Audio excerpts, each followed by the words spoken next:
Good morning.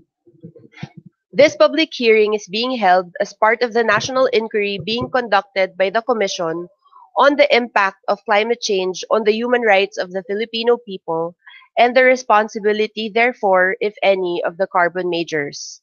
This proceeding stems from a petition filed before the Commission, docketed as CHR case number CHR-NI-2016-00001.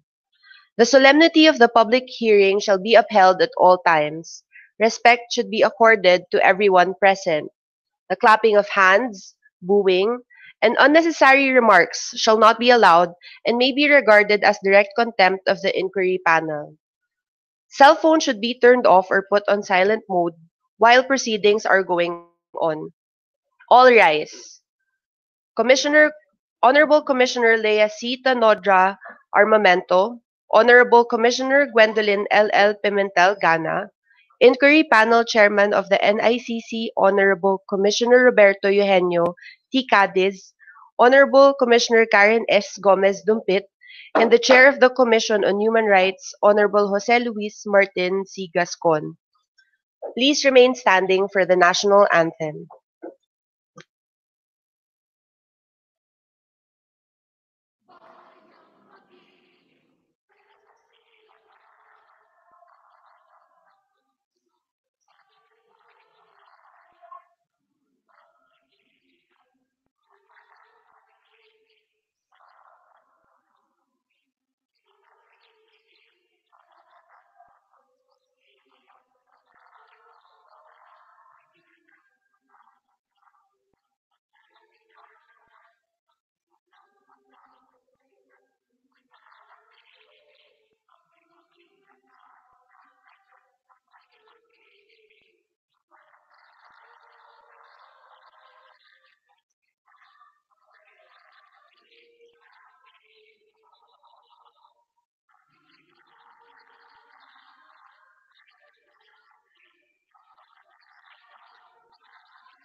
Everyone may now be seated.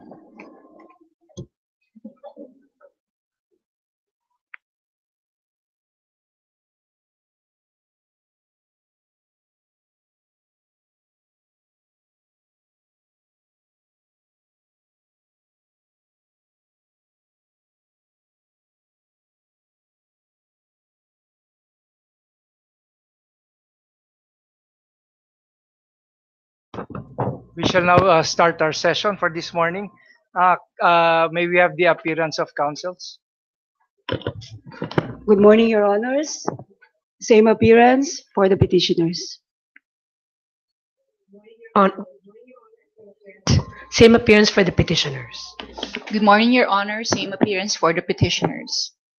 All right. Just for the record, can you mention quickly the names of the three counsels? Zelda Soriano, Your Honors, for the petitioners. Griselda Mayo Anda, Your Honors, for the petitioners. Hasmina Paudak, Your Honors, for the petitioners. You may now proceed to present your first witness for the day.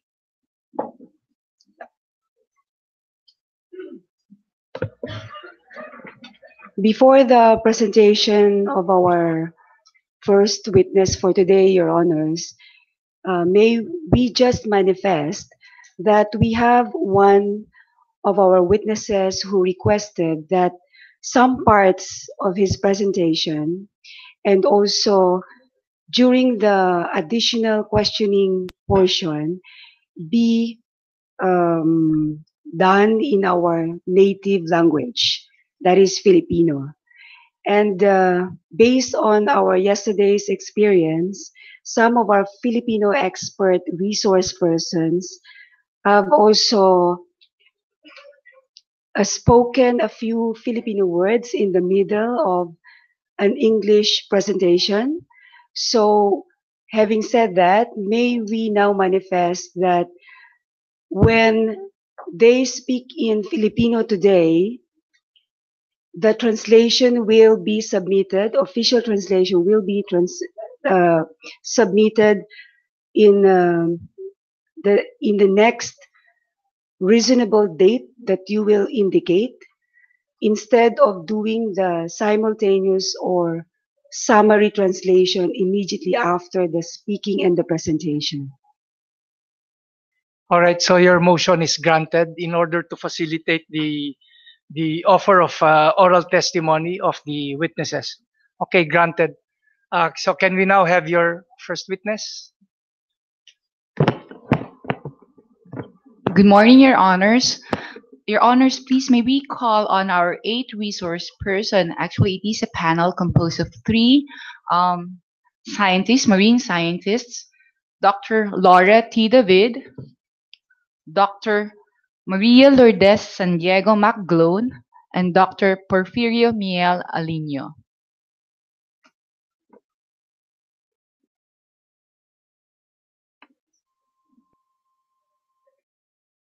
Yan yung Trinity.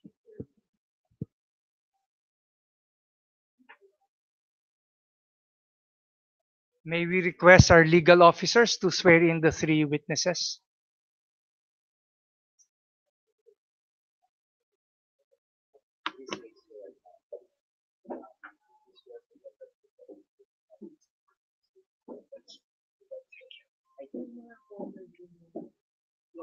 Oh, maganda to. Your Honors, Dr. Laura T. David earned her Bachelor of Science in Chemistry in the University of the Philippines, Diliman, and Doctor of Philosophy, Physical Oceanography in the University of South Carolina, USA. Dr. David is currently a professor at the University of the Philippines, Diliman Marine Science Institute, and she holds, among others, these various positions: Associate Dean for Facilities and Resource Management, College of Science, University of the Philippines. She's also a member of the Technical Panel for Science and Mathematics of the Commission on Higher Education and the Chair Technical Committee for Marine Science of the same commission. Dr. David has published several research studies and also books, and has several patents, copyrights, and trademarks. Our second resource person, Dr. Maria Lourdes San Diego Macglone. She earned her both Bachelor of Science in Chemistry and Master of Science in Oceanography at the University of the Philippines, Diliman, and Doctor of Philosophy in Chemical Oceanography at Old Dominion University, Virginia, USA, wherein she was named as the outstanding PhD graduating student in oceanography. She's currently a professor at the University of the Philippines Marine Science Institute and has held several positions as marine chemistry expert or consultant for water quality baseline studies. She has also several publications written in her curriculum vitae. And finally, to complete the panel is Dr. Porfirio Miel Alino, who has earned his Bachelor of Science in Marine Biology and Master of Science in Marine Biology, both at the University of the Philippines, Diliman, and Doctor of Philosophy in Marine Chemical Ecology at James Cook University, Queensland, Townsville, Australia. Dr. Alino was awarded as before STEM Outstanding Young Scientist Award, and also the 2013 Chancellor's Outstanding Alumnus at James Cook University, among other awards. Dr. Alino has also published several researches and studies. Oh, I will ask them. Your Honors, we are calling these witnesses to explain ocean acidification, its cause and effect, and the vulnerability of the Philippines to the impacts of ocean acidification. For this presentation, Your Honors, Dr. David will make her presentation on behalf of the panel. And thereafter, the panel will entertain questions from the Commission and the lawyers. Before you do that, counsels, are you going to mark the statement? Yes, Your Honors. Thank you for that, Your Honor. Your Honors, we have here documents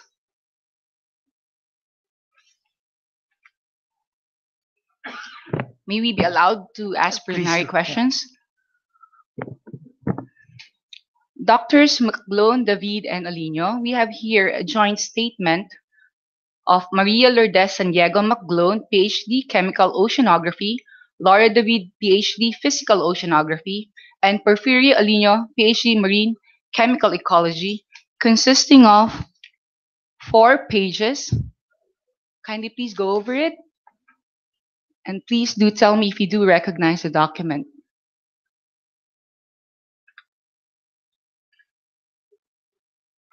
Yes, I do.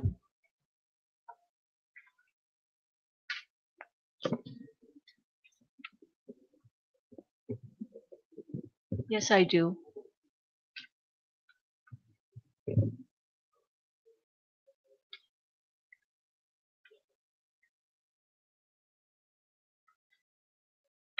Yes, I do.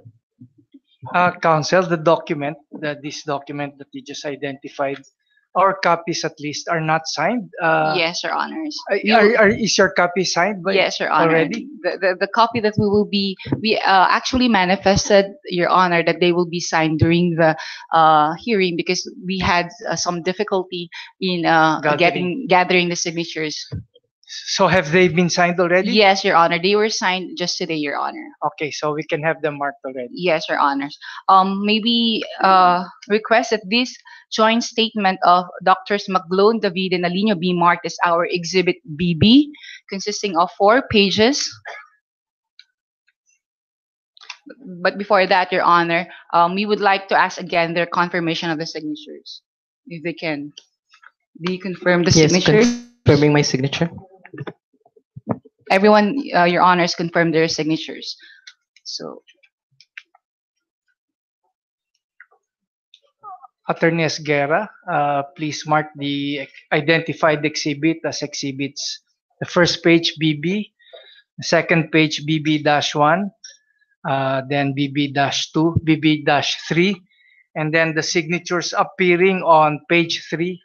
There's one signature on page 3, be marked as exhibit BB-2-A, and then the two signatures appearing on the last page as BB-3-A and BB-3-B.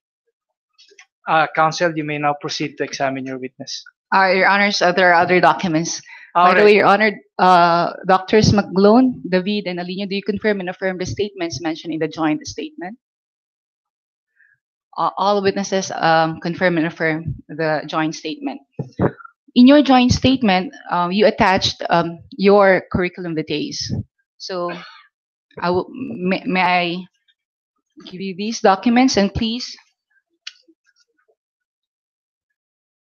tell me if you do recognize these documents, and if you do confirm and affirm the contents of said documents. I'm confirming the contents of the document. Me as well. I confirm. Your Honors, the resource persons confirm the curriculum vitae attached to their joint statement. May we request that these be marked separately? For the curriculum vitae of Dr. Laura David as Exhibit CC series. For the curriculum vitae of Dr. Maria Lourdes Sandiego McGlone as Exhibit DD series. For the curriculum vitae of Dr. Porfirio Miel Alino as Exhibit EE series.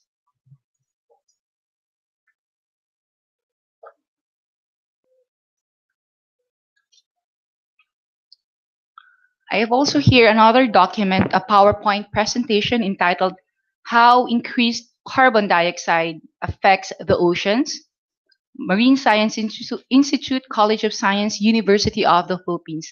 Please kindly go over this document and tell me if you do recognize this document.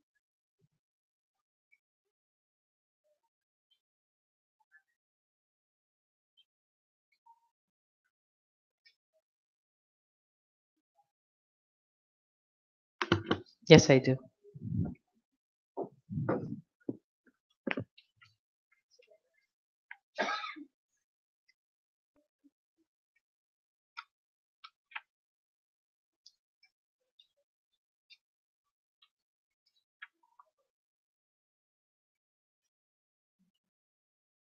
Yes, I do.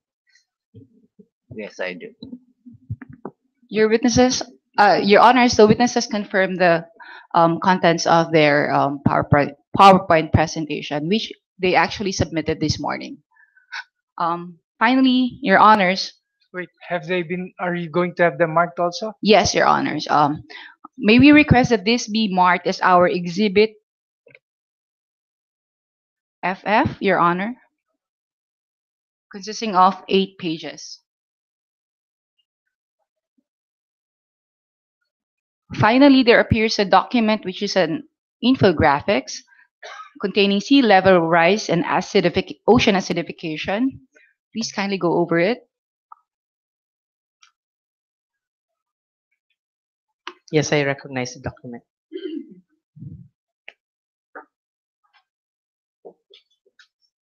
Do you confirm and affirm the contents of these documents? I do. Your Honors, may we request that this document, an infographics on sea level rise and ocean acidification, be marked as our Exhibit GG.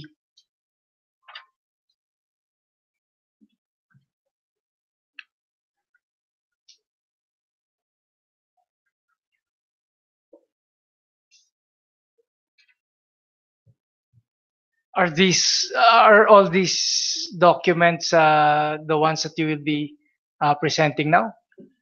These are all the documents. There are no more. There are no other documents. Yes, Your Honor. All right. These documents are co-authored by the three of you, including the PowerPoint presentation, the last one. Yes, Your Honor. Okay. So you can now proceed to examine your witness. Dr. David will be starting her presentation. Okay. So I would like to direct your attention to the screen. Um, and you'll see a short presentation on how increased carbon dioxide affects the oceans. Next slide, please. So what we see here is the normal, what is natural production of carbon dioxide. So carbon dioxide is not an alien element in the world. We naturally produce it from plants, from plankton in the ocean, and also as part of the natural hydro cycle. But what you will see is in most of the cases, for example, over the forest, when we produce 60 gigatons, we also consume 61.3. So there's a natural cycle of production and reintroduction into the environment. But there is one component where we're producing 6 gigatons. So if you compare the amount, it seems small. But in this case, there is no natural uptake of that generated CO2. And that CO2 is generated mostly by fossil fuel and cement. Next slide, please. And if you take a look at this production, a majority of that, 45%, is actually produced by coal, 34% is produced by oil consumption, 18% by gas, and 5% by cement. And that production has been increasing through the years in this graph shown from 1990 to 2010. Next slide, please. Now, the problem with the production of carbon dioxide is it produces what is called a greenhouse effect. The Earth naturally has a greenhouse effect because if we don't have the natural layer of all these gases, we would end up being a very, very cold planet.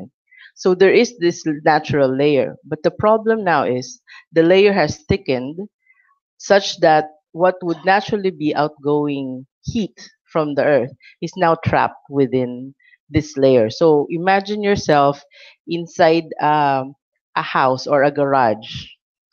If you keep all the heat inside, if the heat cannot go out, cannot exhaust out, you'll end up having a higher temperature inside. That's why it's called the greenhouse effect. Next slide, please. So the problem with this increase in temperature has direct effect on our food security. Shown in this graph is predicted change in available potential catch. The red means there's a huge reduction of up to 31 to 50% in available fish catch due to temperature change alone. So if you take a look at the map, the Philippines is actually located on that middle side, right next to the Pacific. And you see there already a predicted great reduction, 50% of available fish catch by year 2000 and here predicted as 2050. Aside from this, locally, you also have fish that is only used to certain degrees in temperature. So it's very much like somebody that's used to living in Manila or in Baguio, and then you go down to Manila. So there's this temperature difference. But in the case of fish, it affects their function dramatically, such that they would rather go to somewhere colder if this happens. So that means they either go in higher latitude or they go deeper. Either reaction would result for less accessibility to our fishermen. Aside from this, those who cannot migrate, because there are certain fish who live only in certain areas like mangroves, seagrass, corals. If they cannot migrate, the end result would be recruitment failure, meaning the next generation, when they give birth, can no longer survive in that area. So the adults would remain for a while, but the next generation would disappear. Next slide, please. Aside from temperature, the increase in carbon dioxide actually has a multiplier effect in the ocean. An increase in temperature would result in bigger storms because storms only get their energy from a heated ocean. So if your ocean is about 28 degrees, then that's the start of a storm. So an increase in temperature would actually result in bigger storms. Aside from that, because of the bigger storms, end up having bigger waves, storm surges, higher runoff, higher rainfall. Aside from this, we know that there is such a thing called coral bleaching, and I'll dwell on that later. And there is also ocean acidification. For the rest of the presentation, I will only focus on sea level rise and ocean acidification. Next slide, please. So what you see here is the predicted, actually this is the actual sea level rise that is already happening in the Pacific. So red means that the ocean level is already rising up to 8 millimeters per year. The rest of the world is actually rising at a rate of 3.4, 3.5 millimeters per year. The Philippines is rising at a rate of 7 to 10. So the ocean near the Philippines is rising twice to three times that of the rest of the globe. The reason for this is because we're right next to the Pacific. So it's the biggest ocean. As the ocean temperature increases, it will start to bloat. And since the rotation of the Earth is towards us, the Pacific Ocean is towards us, then all that increase in sea level is actually going towards us. So next slide, please. So the consequence of sea level rise is twofold. On one, there's actually increase in erosion. The reason for this is you can see in this graph. Right now, erosion is only happening where there is ocean water. With even a slight increase in sea level, the 7 to 10 millimeters per year, you're actually talking about exposure of tens or hundreds of meters of additional coast that is exposed. This is especially true for low-lying coast. For example, if you go around the Philippines, areas like Boracay, Sagay, Negros Occidental, and Oriental, there's a huge part of those areas that are low-lying. So even if you are already 4 kilometers inland, the elevation is just 4 meters or less. So that means you're going to expose a lot more um, land to possible erosion from the waves. And with increasing sea level rise, you're exposing communities to this erosion. So wala pa dito yung we're not even including storm surges in this story. Next slide, please. So the other effect of sea level rise is a compromise of one of our very useful habitat, which are the mangroves. Mangroves act as nursery grounds for fish. So even if you're going to catch fish that is normally seen in the open ocean, as juveniles or as fingerlings, they're actually found within the mangrove roots. They tend to go there because predators cannot catch them there. So if you compromise these mangroves, you're actually compromising the food security of the Philippines. The United Nations estimates that 13% of the world's mangroves will disappear just due to sea level rise by 2100. Next slide, please. So aside from sea level rise, you actually have ocean acidification. Ocean acidification happens because as the carbon dioxide is um, incorporated into the seawater, it actually increases the H plus ions in the ocean, and that decreases the pH. So ocean acidification is actually a little misnomer because the ocean really doesn't become acidic. It just becomes less basic. Oh, kaya lang, most people don't know what basic means. So it's basic if it's bigger than 7. It's acidic if it's less than 7. So we're not projecting anything less than 7. But we started out at around 8.4. Now it's 8.14. So there's already a 26% reduction. Logarithmic kasi, the pH is a logarithmic scale. So a point 0.3 change is already a huge thing. And the prediction is by 2100, there'll be 170% change in ocean pH. And the cold water coral, 70% of that is predicted to dissolve by that 2100. The tropical coral reefs, like ours, is predicted to dissolve completely in 6 months if we ever reach that pH. So can you just imagine that? Next slide, please.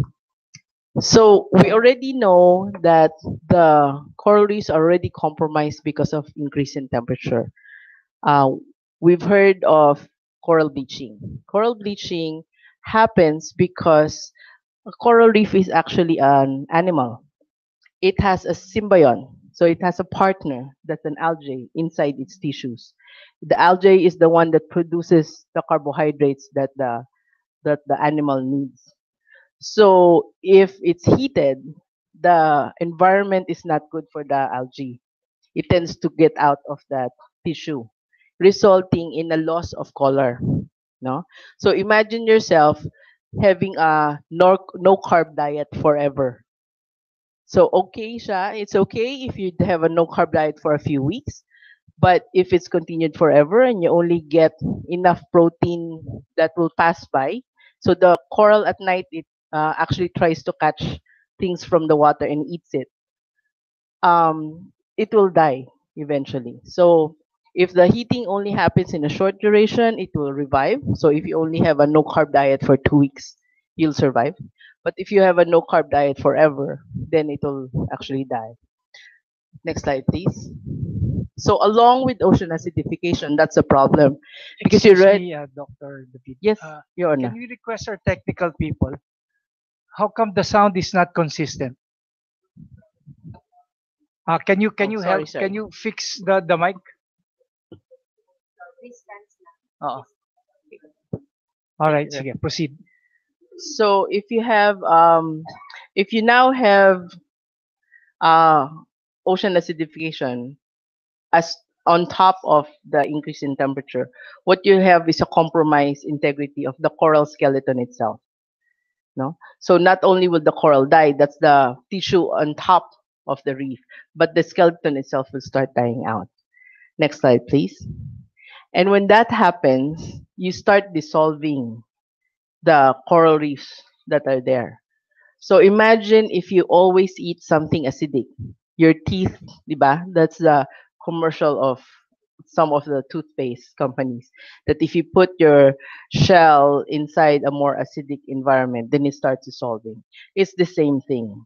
So your coral reef will start dissolving, and if you can actually dissolve the reef, you also have the tendency to the possibility of dissolving what we call plankton. The plankton is the base of all life in the ocean. So it's everything eats it starts from the plankton. So if you take a look at the food pyramid, the bottom of that is a plankton, and a lot of them have calcium carbonate as part of their bodies. So that will also start dissolving. So that has a cascade effect to the next level. So the smaller fish will disappear. The bigger fish that hunt that smaller fish will also disappear. So you have two ways of compromising: coral reef dissolving and also the plankton. Next slide, please. So aside from affecting food security, there's additional problem with an exacerbated erosion. The problem with this is shown in this graph. If you have a good coral reef, which is shown on the right side, even with an increase in storminess, increased strength in storm, that coral reef act as a seawall, as a natural seawall. So it will actually stop the big waves from coming in. But if you don't have that, then the big waves will reach the shore and additionally provide energy for the erosion. Next slide, please. So this is an example of what could happen in Gusa, Cagayan de Oro. Historically, they have harvested coral reefs to be part of the church, to be part of the historical buildings. So from last century pa, they've been harvesting. But the consequence of that is their coast is slowly eroding, such that houses that were built before that were seemed to be far from the sea are now right next to the sea. So the same thing will happen if you actually start dissolving the reef due to acidification. Next slide, please. So if you take a look at this, these are the big producers of carbon dioxide. So um, that's they're the ones who produce. The Philippines doesn't produce much CO2. We produce about less than 2%. But these are the big ones. So if you allow me, China, United States, India, and Russia are the big ones that actually produce. Okay. Next slide, please. On top of this, there's already this global trend of acidification. There's an exacerbating factor in some of our waters. A lot of our mariculture overfeed their fish, resulting in what is called eutrophication. So there are more nutrients in the sea surrounding these mariculture areas. And what we see is as this decomposes, it also produces carbon dioxide, which then turns the ocean near it acidic. So if you take a look at the figures, the ocean water near these mariculture sites, the pH has gone all the way down to about 7.54, which is even lower than the global. So there's already a global problem, and you exacerbate it with more local problem. Next slide, please. And this should be of concern to us because there are a lot of ongoing and proposed mariculture in the Philippines. This is so that we can provide food for our people. But in so doing, we can actually start compromising the same food supply that we're trying to produce. No? So on the left are all the ongoing and future mariculture sites. On the right is a map of harmful algal blooms. Harmful algal blooms, or what is commonly known as red tide, they usually proliferate in areas where there's already eutrophication that's happening. So there's proof of eutrophication already happening. What is needed now is that we measure the pH in these areas as well. So last slide, please. So in summary, an increased carbon dioxide in the atmosphere results in global temperature increase, resulting in ocean thermal expansion, also known as sea level rise. Increased carbon dioxide in the atmosphere results in lowering of ocean pH. I have to correct the pH. It should be small p, large h, also known as acidification. Each of these compromise global food fish availability by compromising both the coastal habitat and also the phytoplankton, and also tropical coastal integrity, meaning erosion, more erosion around our coastal areas. In addition, local efforts to combat the food security through mariculture, if mismanaged, can further exacerbate the food security issue through eutrophication, resulting in localized additional reduction in ocean pH and harmful algal blooms. Thank you, Your Honors.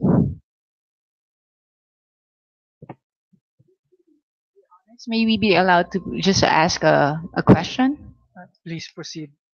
In the beginning, Dr. David, you mentioned that the fossil fuel, the carbon dioxide emitted, contributed to ocean acidification and the warming of oceans that affected the marine living things and the environment. By your expertise, each one of you, please, how then the problem should be addressed? And any recommendation? Um, on a local scale, there is, if you're, I look at it this way, if your family already has a heart problem tendency, you have a choice. You either ignore that and suffer the consequence, or you try and live a healthy lifestyle. So maybe you have a fighting chance. So if you do something about the local problem, then you have a fighting chance. But there's still that tendency because there's the global scale. So if something can be done on the global scale, then that will help even more.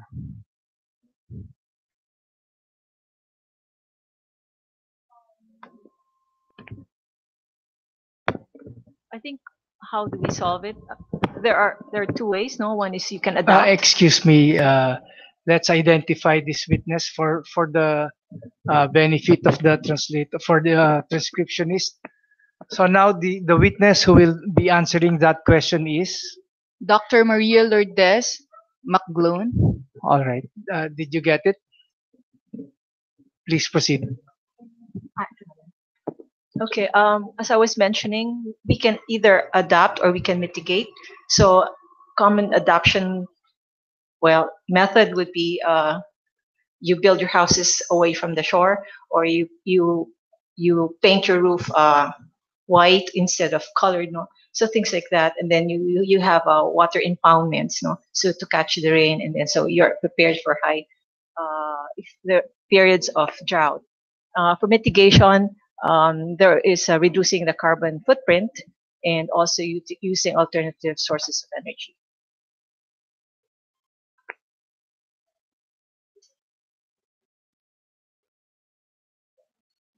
Sorry. The next resource person is Dr. Porfirio Alino.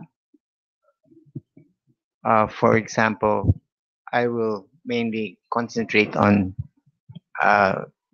adding towards reducing, for example, um, effects on, let's say, uh, coral bleaching.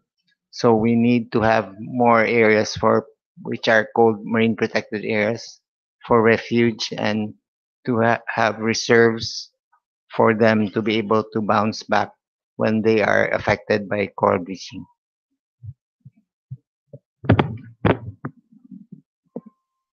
Your Honors, that will be all for the lawyer counsel, Your Honor. If you do have any questions, Your Honors. Thank you very much, counsel, and to the resource persons. Are there? Okay, Chairman Gascon. To our resource persons, thank you very much for the very valuable information. I do have a couple of questions. First, with respect to, and this is in immediate follow-up question from what we just heard in terms of mitigation initiatives. You mentioned that we should try and reduce coral bleaching by creating marine protected areas. Does this suggest that it's still possible after we reach that situation where you showed very clearly with the photograph that corals die, that if we provide more protected areas, that corals can regrow and expand again? Is that possible?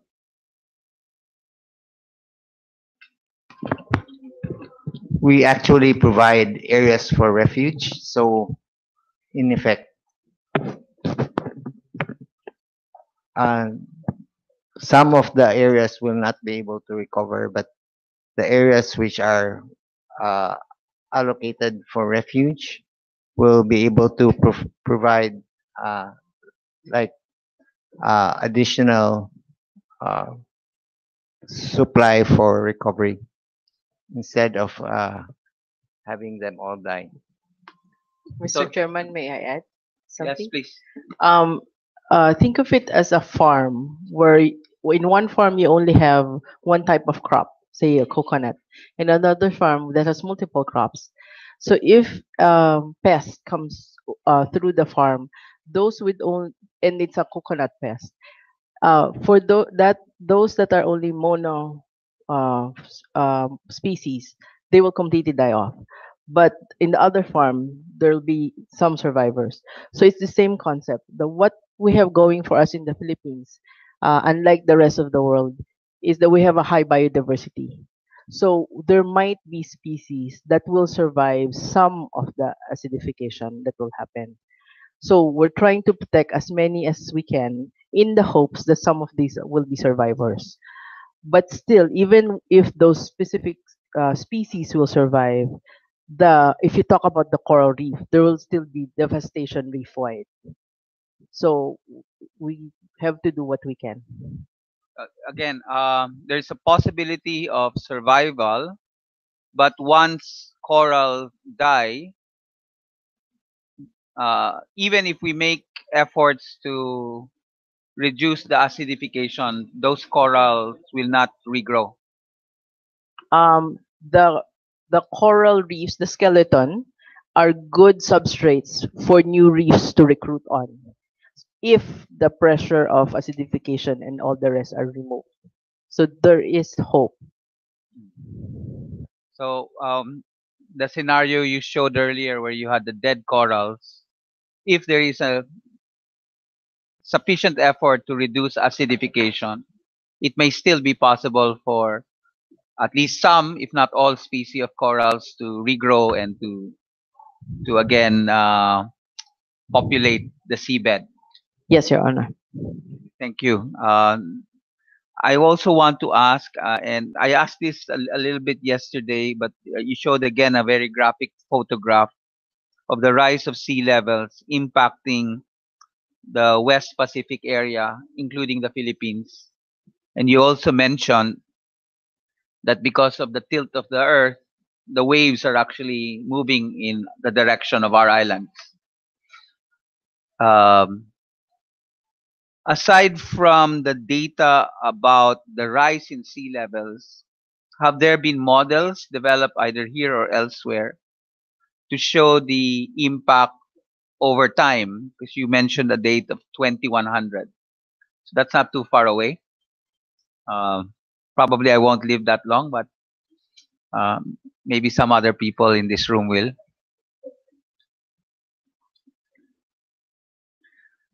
Um, are there models that suggest how much in terms of land area will be lost in the Pacific seaboard over time? Let's say if the rate continues as it is, how much land will be lost in Leyte, Samar, Eastern Mindanao, um, Quezon, Bicol, for example, in the next 10 years, 15 years, 20 years.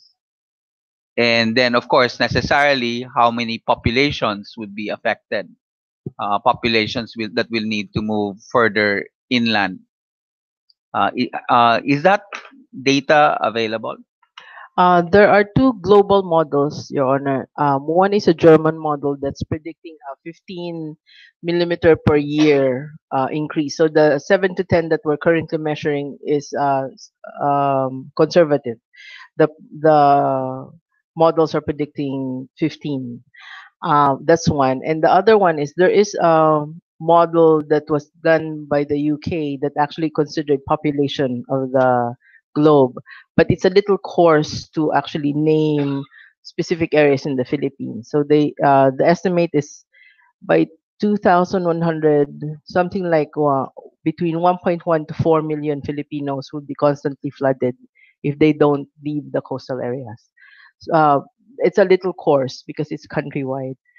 LIDAR, there's a DOST LIDAR program which actually measured the height of of the land above sea level in most areas of the Philippines. And they would be the ones to be able to answer from their data exactly how much land area we're talking about on a local scale. So, Mr. Chairman, I think we might benefit from requesting DNR, DOST rather, DOST and the LiDAR project to give us any relevant information on that matter in perhaps succeeding um, hearings. So at this point, may I ask the counsels for petitioners, are you going to present a witness from this witness from the DOST? Yeah, I know. I'm asking.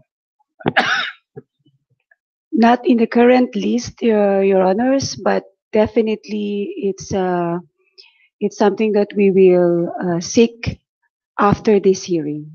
All right, because if you're not going to call them, then as petitioners, the panel can send them an invitation. What is your preference? Are you going to present them, or do you prefer the panel to call them, to invite them?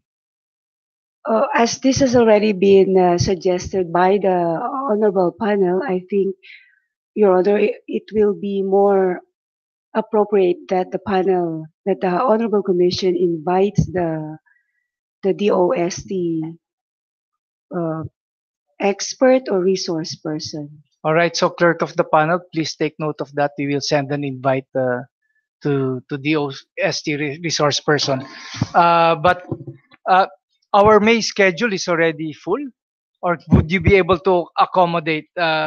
Because it would be more beneficial for the panel to have this witness testify as soon as possible as a follow through to this testimony.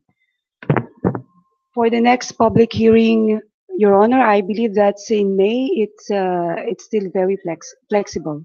All right, so the clerk is instructed to send a letter of invitation to the appropriate DOST resource Yes, person Your for Honor. May.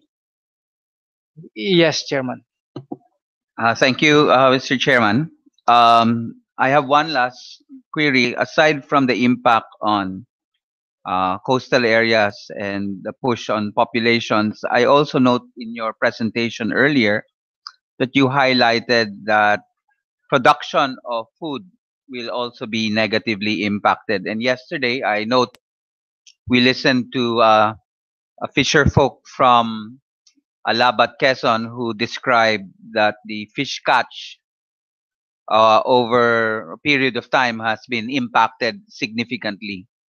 And then now you, in a sense, have validated that by showing in your graphs that there is, in fact, a correlation between um, the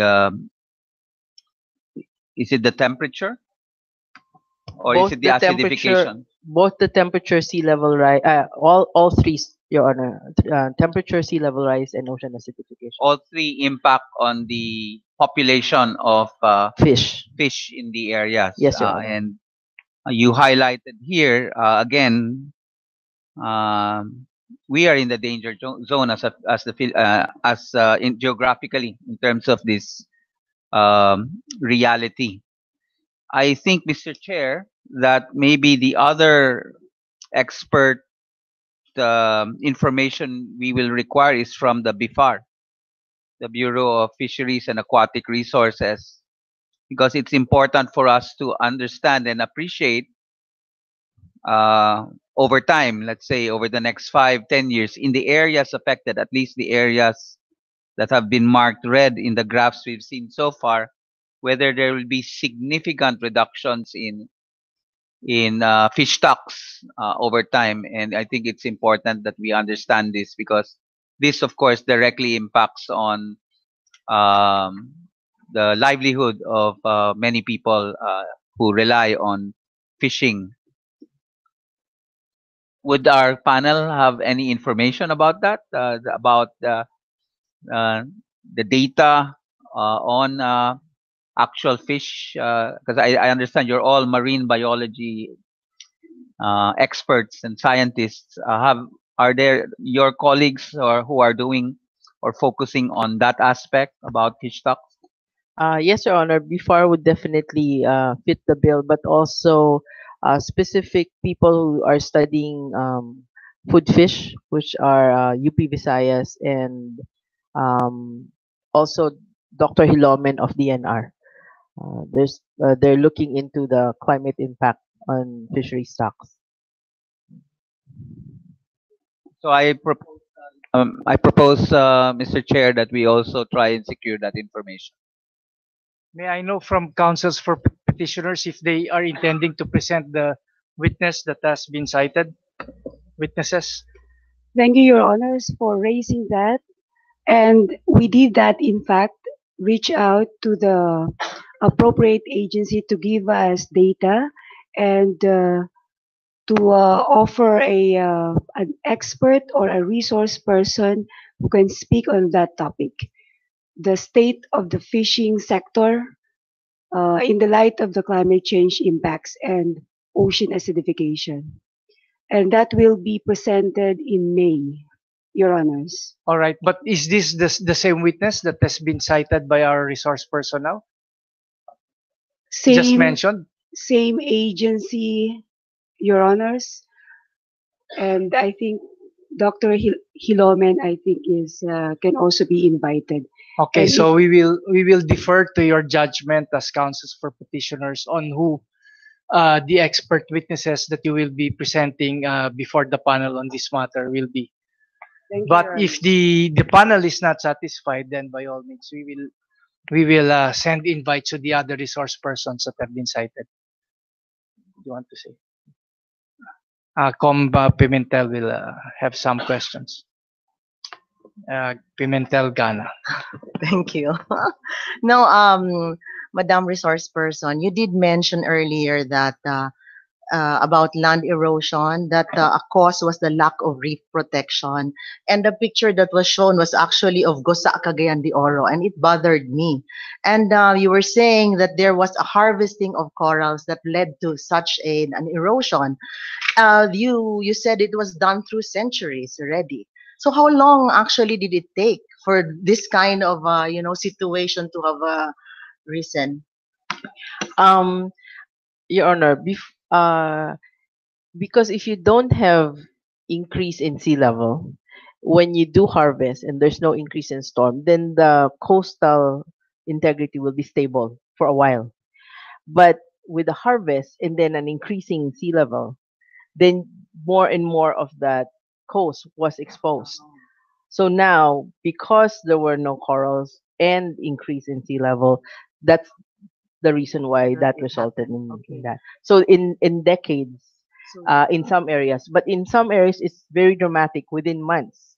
oh, okay. So there are areas in Zambales, for example, where they showed a reduction of the coast to up to 40 meters in just a matter of months. Oh. If a storm passes there, with all these exacerbating And it's factors. also sometimes man induced because it's Yes. a way of livelihood of people to Yeah, collect that's correct. corals. Now, I was also going to ask you, where else in the Philippines has this actually happened? Actually, Your Honor, unfortunately, if you go around the Philippines and walk the beaches, there are a lot. Almost all the islands have suffered from erosion. So if you see, for example, an exposed coconut um, root, that means that that area has eroded because coconuts do not grow with their roots outside the sand, but now they're exposed. So if you walk, Boracay and any beach, and you see exposed coconut, that means that area has actually eroded. And some of those are about 1 to 1.5 meters in height exposure already. Is there any way we can alleviate the situation that man can do? Um, there are soft engineering options and hard engineering options. The soft engineering is much more preferred because there's a lot of benefits towards it. So if you do in muddy areas, if you replant mangroves, then actually that holds on to the mud and it will lessen the erosion. In sandy areas, if you replant beach forest, and allow a lot of our creeping plants to invade the beach again, then that will also hold that material. In areas where, of course, there's now habitation, there's a community. Sometimes you have to employ hard engineering options, but that's very expensive. A kilometer of seawall, for example, is easily 50 million pesos, just a kilometer. So you're talking about, and a seawall is not permanent. You have to keep repairing a seawall. Yeah. So it's quite expensive. And the other option is to start moving people out of the coast. The 40-meter easement in some areas is enough, but in some areas those that are low lying, the 40 meters is not enough. So it has to be a slope-driven easement. So low-lying slopes, you have to evacuate them even further. If it's a steep slope, then it's okay. 40 meters is enough. Has government done anything to that effect? Has Um, initiated any sort of like a recovery, like what you're saying? to my knowledge, the enhanced CLUP already has started giving the LGUs a process on how to actually measure the potential for sea level rise in their areas. So if the LGUs follow that, then they would at least know the extent. Thank you. Thank you very much, Com Gwen.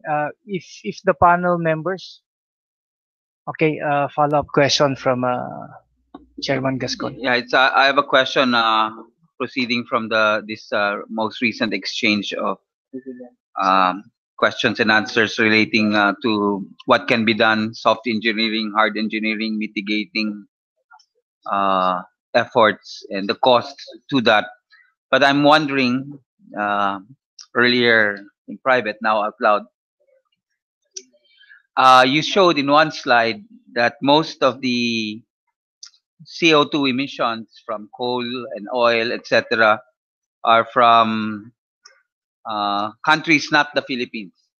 And you actually said that the Philippines only contributes less than 2%. You mentioned China, United States, India, and Russia in particular taking the bulk of the um, share of emissions of CO2, which you've already showed relates to what's happening to our seas.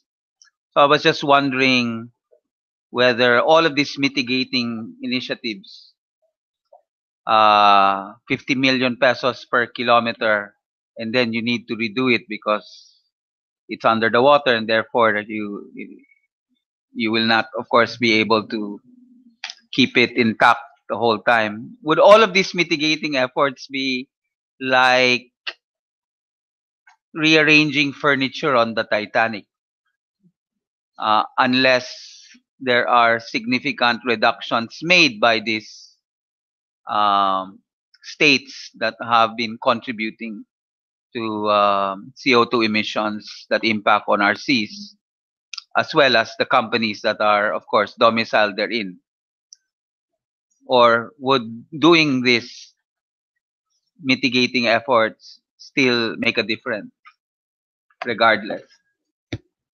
If you read the IPCC 5 report, you see that most of the models have several scenarios depending on the carbon dioxide emission of the globe.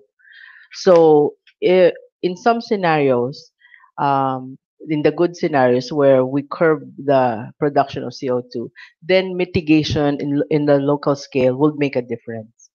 But in some scenarios where we do not stop how we are using and actually even increase the use of carbon dioxide, then you're either talking about a huge amount of resources to actually do something locally, or even that is not enough. So you're saying, uh, yes, mitigating efforts like what you suggest will help, but it can't be purely localized. There have to be international action, and ultimately, the global players, states, as well as the global carbons, need to also contribute to that overall effort. Yes, Your Honor. Otherwise, it will be like rearranging furniture on the Titanic. Yes, Honor. And we still have to start buying land 20 meters above sea level to be safe. Thank you. Your Honors, may we just ask if doctors David and doctors McGlone and Alina, if there is anything that they wanted to add based on their, I mean, separate expertise to the discussion, just for last thoughts or Yeah, I think I'd like to add in relation to, for example, providing a fair sort of bearing the costs of, for example, protecting the biodiversity of this planet. And I think it should be a shared cost because, as mentioned, it's a question of who is also the source of the problem.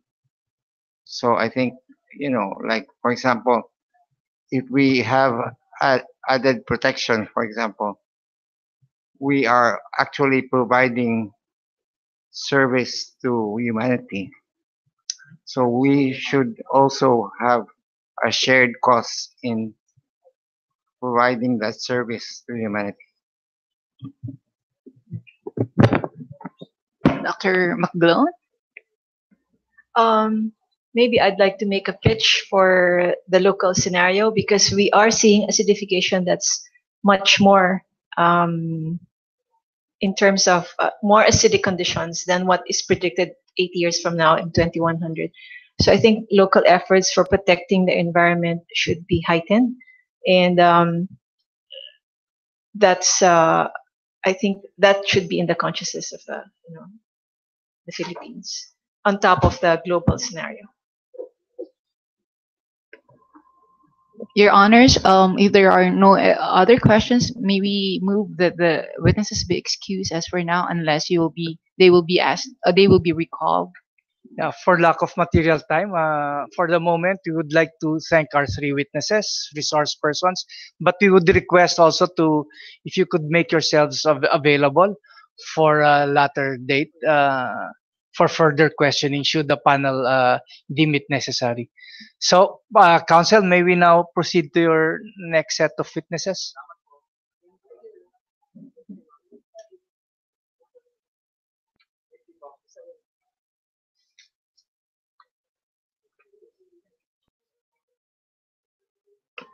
May we now call on our next witness, Your Honors?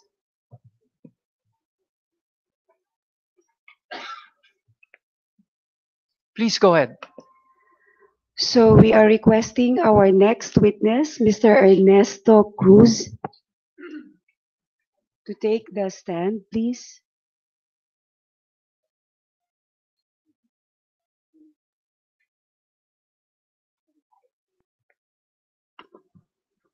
Attorney Laron, please swear in the witness.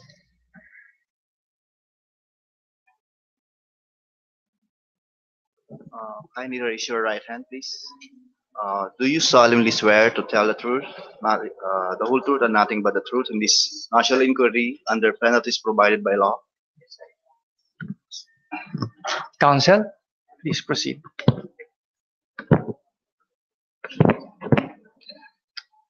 Pwede na ako mag-start. We are presenting, Your Honors, Mr. Ernesto Cruz, a driver and the president of the National Confederation of Transport Workers Union. He is from Quezon City, and the purpose of presenting his presentation here is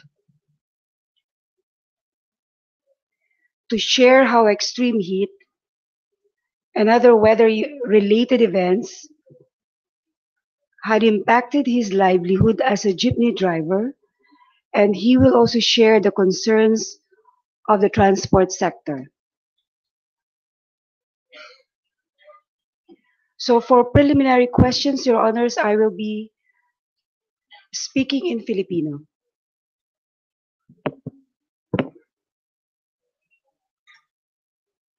I have here a document with the title Salaysay ni Ginoong Ernesto Cruz, consisting of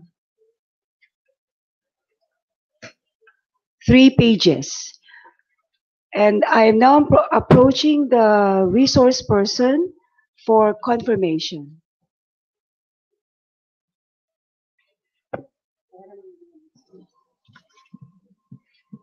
Mr. Cruz, ito po ay isang dokumento na natanggap namin mula sa inyo. Pakisabi po dito sa hearing na ito kung natatandaan ninyo ang dokumentong ito. Ito po yan, Your At sa huling pahina po ng dokumentong ito ay may nakasulat na pangalang Ernesto Cruz na merong pirma sa ibabaw ng pangalan. Kilala po ba ninyo ang pirmang ito? Ito ho yung aking pirma.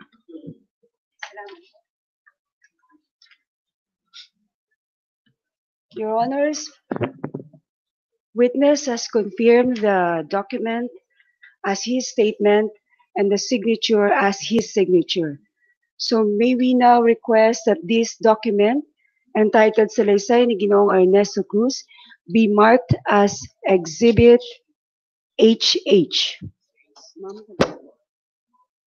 Attorney Esguerra, first page, please mark it as Exhibit HH.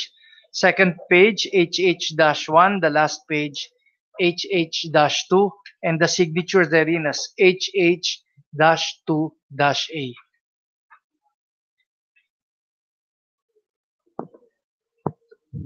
And to continue, Your Honors, our witness, Mr. Cruz, will present a summary of his statement, and you may now start, Mr. Cruz. Magandang umaga po sa lahat sa ating mga Can the witness please be assisted so that his testimony is properly recorded? Pakilapit lang po sa microphone. Magandang umaga po sa lahat sa ating mga honorable. Ako nga po pala si Ernesto Cruz, taga Mandaluyong po, taga Hulo. Yun nga ho, minsan nangangarap na dati dahil nga kinukwento ng lola ko, no, yung lugar namin talagang madalas daw palang pag-shootingan ng pelikula noong araw yun, yung Pasig River. Malapit ho kami sa ilog eh. At sinasabi nga ng nanay ko, doon naglalaban ng lampi namin dahil sa ganda ng tubig. yung City Hall ngayon na yung Addition Hills na puro squatter, doon kami nang huhuli ng ibon dahil nga palayan yan, yung ganda. Puro palay. Yung open canal na ngayon, yun ang hulihan namin ng mga tutubi dahil nga bukid siya. Ibig sabihin, kaya ang ganda eh. Yung paligid naman namin, taniman daw ng yun, sabi ng nanay ko naman, ng mga mais, kamote. Ngayon pagka dumungaw ka sa bintana, pwede kayo maghalikan ng kapitbahay. Dikit-dikit na. Masarap lang alalahanin siguro yung gano'n, no? Dahil nga, ang tanong kasi, ba't ba ako napunta dito sa pagmamaneho, dito sa transport? Yun nga ho, na katapos ng pag-aaral, tapos uso naman nun ng abroad, umabroad, nung maka-abroad, sabi ko nga sa sarili ko, nakakasampung taon na ako sa pag-abroad. Parang yung kalahati ng buhay ko nasa abroad na, paano yung pamilya ko. So, nag-decide akong bumili ng jeep, dito mamasada, dito na mag-stay sa Pilipinas. At ang pagkakatanda ko, 2004 ako nag-start ng jeep, masada. Yun nga lang, talagang nung mga panahon na yun, 2004, kaya ko pa yung 12 hours to 14 hours na trabaho sa pagmamaneho. Pero lately nga, pagkakatanda ko, mga 2013 pa lang o 2014 o 2012, ganun. Parang hindi na kaya nung katawan. Dahil nga, syempre, sobrang init. At yung init na yun, minsan pagka nakapila kami sa ano, diyan sa Star Mall po kasi ang ano namin terminal, diyan sa basement. Pagka siyempre matagal yung pila, inaabot minsan na 1 oras nagkukuwentuhan.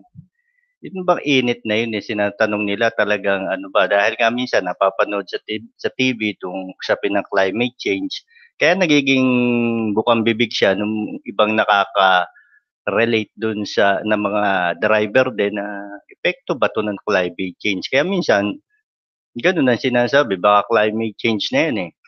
Dahil nga lalo na 'pag may na-stroke na kasama o lately lang mga 1 taon pa lang mahigit namatay naman yung vice president ko, na kumpare ko pa, atake rin.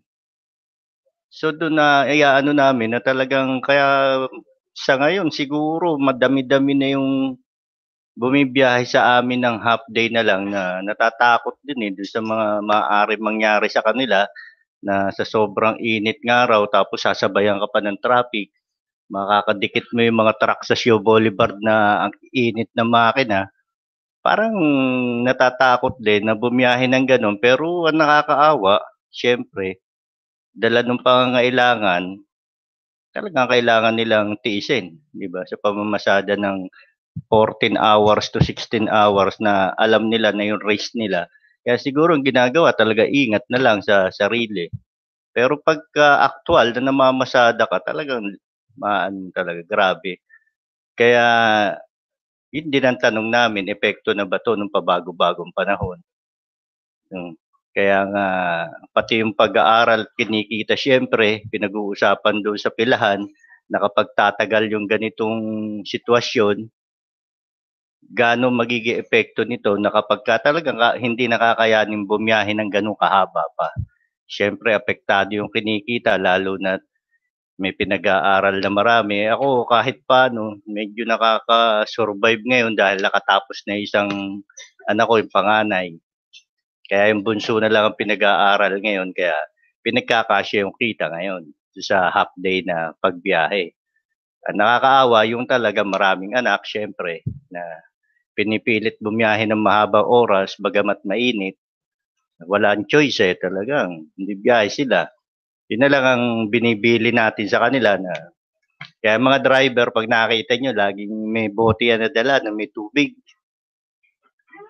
Na puro yelo yun dahil nga 'pag sobra init siyempre, inom ka na lang at huwag kayo ano maaasar dun sa driver na habang bumibiyahe sisimple ng ano kahit medyo maandar.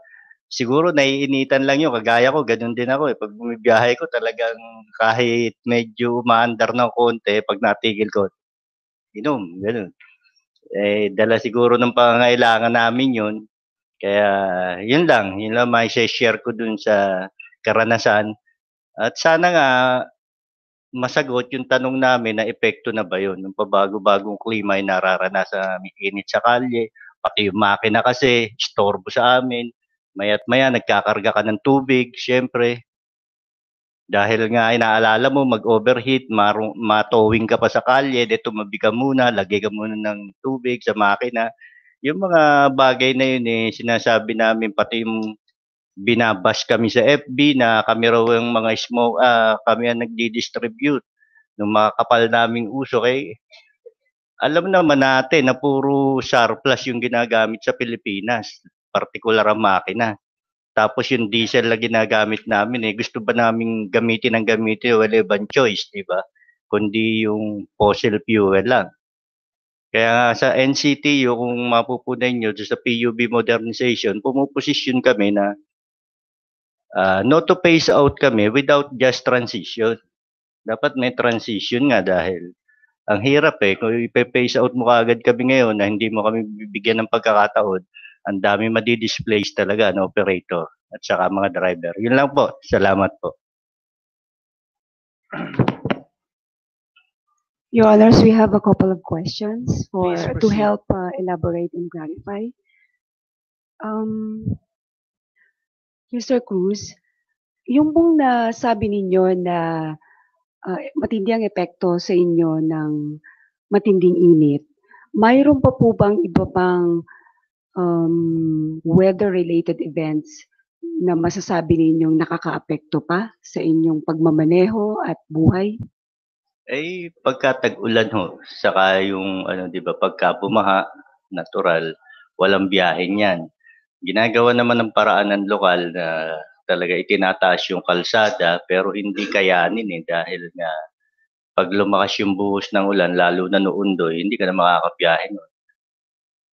Talagang hindi naman puwede isapalaran yung jeep na ilusong sa baha dahil 'pag pinasok ang makina nun, sira sigurado. Kaya yang ulan isa pa ring ano yan siyempre, ulan at init parehong kalaban. Mhm.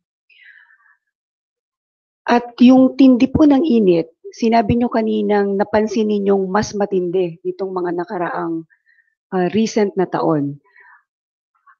Kumusta naman po ang ulan? Paano niyo i-de-describe ito? Yung ulan naman ho siyempre, yung pabago-bagong panahon nga, minsan nararanasan din ngayon na yung sobrang init 'di ba? Tapos bigla namang uulan. Yun ang parang ang hirap ngayon ng pattern ng panahon, sinasabi nga ng mga driver siyempre, mga miyembro, abnormal na talaga panahon ano, anong gano'n. Siyempre nagiging tampulan ng ano, bukang bibig yung climate change. Climate change na yan dahil nga init-init biglang uulan. Pagka naman umulan sumobra, kaya doble apektado. Umulan, mainit o bumagyo, siguradong siya po lang kikitain ng mga driver na namamasada. Salamat po. Nasabi niyo po kanina na parang nasisisi ba kayo o anong sinasabi ninyo? Paliwanag niyo po ng kaunti pa. Yun nga ho, ang mga driver kasi siyempre pagka matagal ang pila, kaya na nilang bumili ng cellphone, tapos, nakikitap ng wifi do'n sa mall na libre, habang nakapila yan nagfe-Facebook yan, 'di ba? O minsan nga may magpo-post na grabe yung usok nung jeep, susundan na ng mga comment yun na talagang kayo wala na kayo, mga impakto kayo, mga gano'n na mura kuta-takot. Ibig sabihin nga, bakit kami sinisisi ng husto, 'di ba? Ayon nga doon sa presentation nila doktora kanina, ang major contributor nito ay malalaking bansa, napakaliit ng nanggagaling sa amin. Pero bakit gano'n na kami sinisisi ng husto, pati nga dito kung gugustuhin naman namin na bago ang mga sasakyan, na kung hindi naman kami tutulungan ng gobyerno, hindi rin namin makakaya. Wala kaming choice, 'di ba? Ang nasa market is puro surplus na makina. Ang krudo na ikakarga mo galing do'n sa mga gasolinahan, saan ka bibili ng krudo na malinis, 'di ba? Saan ka kukuha ng makina na bago? Kung ano yung available sa paligid, natural, yun lang ang ginagamit namin. For my last question, Your Honors, ano pong ibig sabihin ninyo ng transition kanina? Nung masabi ninyong ang gusto lang naman ng inyong sector at ng inyong organisasyon ay just transition. Maaari po bang bigyan nyo kami ng ideya ano ang just transition? Particular ho dito sa PUB modernization ano, talagang sinasabi nga lang namin para maging consistent sila doon sa pagpe-phase out, unahin muna nila na 'wag magparating dito ng mga makinang surplus dahil nga hindi sila parehas para sa amin. Nire-require mo kami na bumili ng bago pero ang importation ng surplus na makina ay patuloy, parang hindi equals, 'di ba? Kaya ini-introduce mo sa amin yung electric. Yung electric na yun, ang tanong lagi, palibhasa ako yung araw-araw din naman namamasada, alam namin na yung makina namin ngayon na galing sa Japan na diesel, oo nga talagang fossil fuel siya, pero alam namin na matibay siya at tatagal siya kahit 15 taon o 20 taon. Ngayon kung i-introduce mo sa amin yung sinasabing electric na hindi pa napapatunayan, oo nga't alam natin na napakaganda sa kalikasan ng electric. Pero kung hindi napapatunayan na matibay yan at tatagal ng mga at least 10 taon pataas, yun ang worry ng mga operator siyempre at mga driver. Babayaran mo ng ilang milyon siya, kung after ng 3 to 4 years masisira, paano na lang yung utang na hindi mo pa nga nababayaran, sira-sira na. Gano'n ang umaano. Pero talagang sinasabi nga namin, Pati nga yung sinasabi namin na paano mo kami papalitan, paano mo kami pauutangin na makakaya ng mga driver at operator, eh hanggang ngayon wala pa ring guidelines ang gobyerno na gano'n na yun nga ang sinasabi, ang ginagawang solusyon yung tanggal bulok, tanggal usok.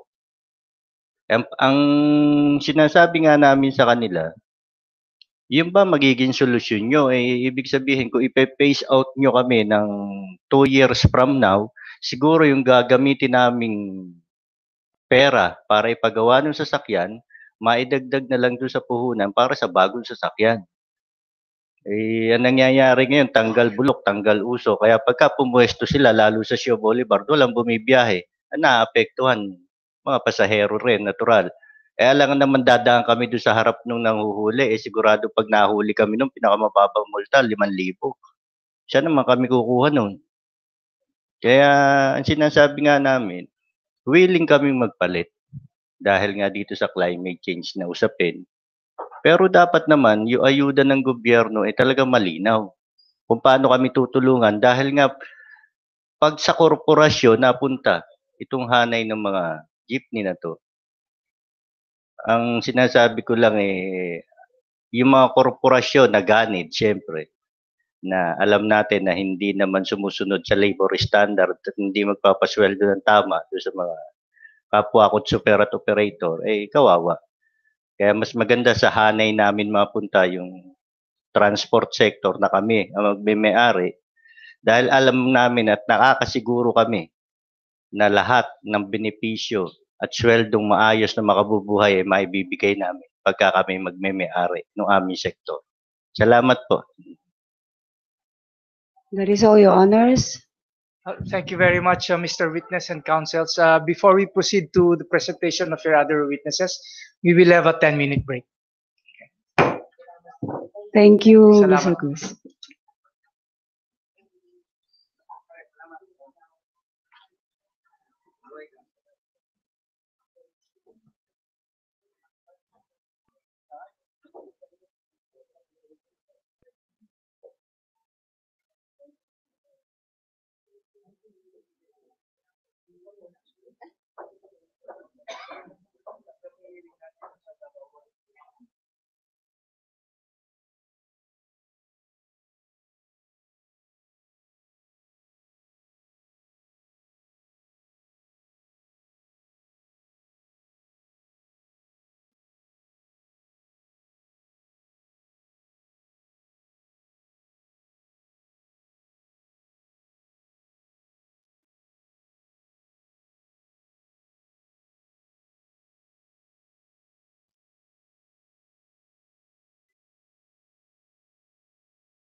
All rise.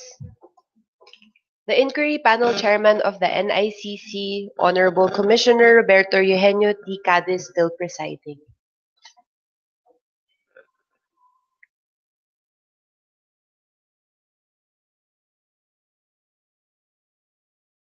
Everyone may be seated. Resume the session.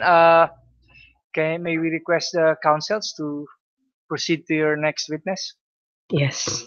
Good morning again, Your Honors. Good morning. Our next witness for today is Dr. Victorio B. Molina. He's a PhD in environmental science, and we would like to call him.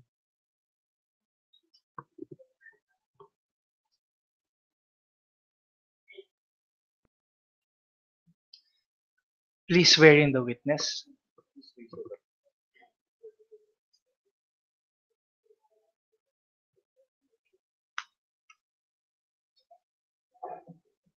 I proceed now, Your Honor. Yes, please. Dr. Victorio Molina has public health as his area of work and study. He is an associate professor of the Department of Environmental and Occupational Health, College of Public Health, University of the Philippines, Manila. He obtained a degree in civil engineering from Bicol University and environmental and sanitary engineering from the Mapua Institute of Technology. He has a master's in public health from the College of Public Health, University of the Philippines, Manila, and has a PhD in environmental science from the University of the Philippines, Los Baños. We are presenting our resource person, Dr. Victorio Molina, today for the purpose of sharing the impacts of climate change on public health. And may we proceed now, Your Honor, for Please do. my questions. Now, Dr. Victorio Molina, I have here two documents. The first document is entitled Profile and Statement of Victorio B. Molina, PhD in Environmental Science, consisting of 3 pages and signed on March 19, 2018. Kindly go over this document if you recognize the same.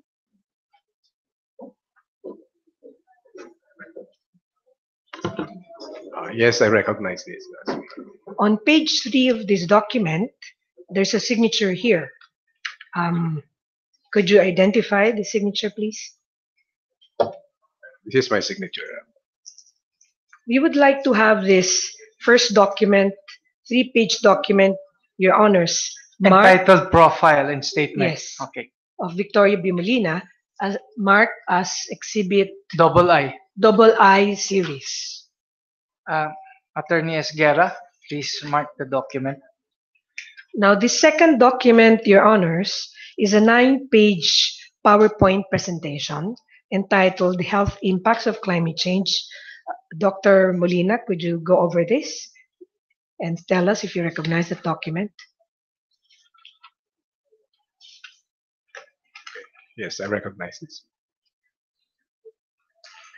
This PowerPoint presentation of a resource person, consisting of 9 pages and entitled Health Impacts of Climate Change, we would like to have this marked as Exhibit J and series. So just going back to Exhibit I, consisting of 3 pages, you said? Yes, sir. Okay, II-1, II-2, and then the signature on the last page, II-2-A. And in regard to Exhibit JJ, how many pages is that? 9 pages, Your Honors. Okay, series JJ up to JJ-8. Please proceed now. Okay, thank you, Your Honor. And at this point, we would like to request Dr. Victorio Molina to make his presentation. Okay, so thank you very much and good morning, Your Honors. Good morning. Let me walk you through the health impacts of climate change on human health. And at present, it's no longer debated in the academic group, no, whether there is climate change or not. In fact, if you look at the literature, there are actually sufficient evidence that indeed there is climate change. Now, climate change caused by anthropogenic sources, meaning that the climate change that we are experiencing now is due to man-made activities. So on the first slide, on the next slide, if I may, I would like to quote no less than the Director General of the World Health Organization, Dr. Margaret Chan, and she says that climate change is the greatest threat to global health in the 21st century. And the same organization on the next slide actually estimates the impacts on health of climate change. And in 2000, they were able to estimate around 166,000 deaths that are attributable to climate change.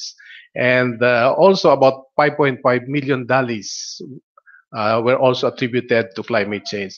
DALI is the disability adjusted life years, so meaning that because of climate change, about 5.1 million years of productive life lost because of disability incurred in the people was actually recorded. No? And on the next slide, actually, this is just a WHO definition of vulnerability, but I would like to mention at this point that Philippines is highly vulnerable now for many reasons. The first reason for our vulnerability to climate change is basically in terms of our location. Actually, it was manifested by former resource person this morning, but just our mere location in the globe, no, near the equator, and because of the movement of the Earth, we are highly vulnerable. And of course, this vulnerability to health impact is actually being aggravated by socioeconomic factors. No? The we heard about the driver, the former resource person mentioning about the impacts that they are now experiencing. It's not only on their health, but even in their economic capability. And the next slide, this actually shows the vulnerable sector of the population to impacts of climate change on human health. Now we can see that the extreme of age are highly vulnerable, not the very young and the very old, and even those communities that are located in slum areas, and even those communities located in coastal areas. And if you look at the Philippines, no, a large proportion of our population are located in this area. So at this point, I would just like to mention that as far as vulnerability is concerned, our country is highly vulnerable to the impacts of climate change, especially on health. Next slide, please. And of course, this is just also a definition of adaptation as defined by the World Health Organization. And in the earlier discussion, there was a discussion on adaptation and mitigation. No? And actually, we need not only local mitigation, but most importantly, global mitigation in order to arrest, no, the impact of climate change, not only on the environment, but especially on health. And in the Philippines right now, what is really important is adaptation. Although mitigation is important, but when it comes to the impact of climate change, adaptation is very important because this is now the present situation, no, where we really have to adapt. Otherwise, there will be a very significant impact on human health. Next slide, please. So this is just one framework as developed by the World Health Organization, showing the different determinants of health, no, and how climate change will impact on these determinants. So earlier, we learned about the impacts on coral bleaching and also acidification of the sea. That's part of the biodiversity there, no, as being pointed out. But I would just like to mention in this slide, we can discuss this thoroughly, but just would like to call your attention on the arrow. No? If you look at the arrow, all impacts on climate change, either on the environment, on the fresh water, on the land, on even on the air, all this arrow pinpoints toward the center, no? Which is incidentally human health. No? So I think there are significant or enough information in the literature showing that indeed now climate change is now impacting, no, on our health.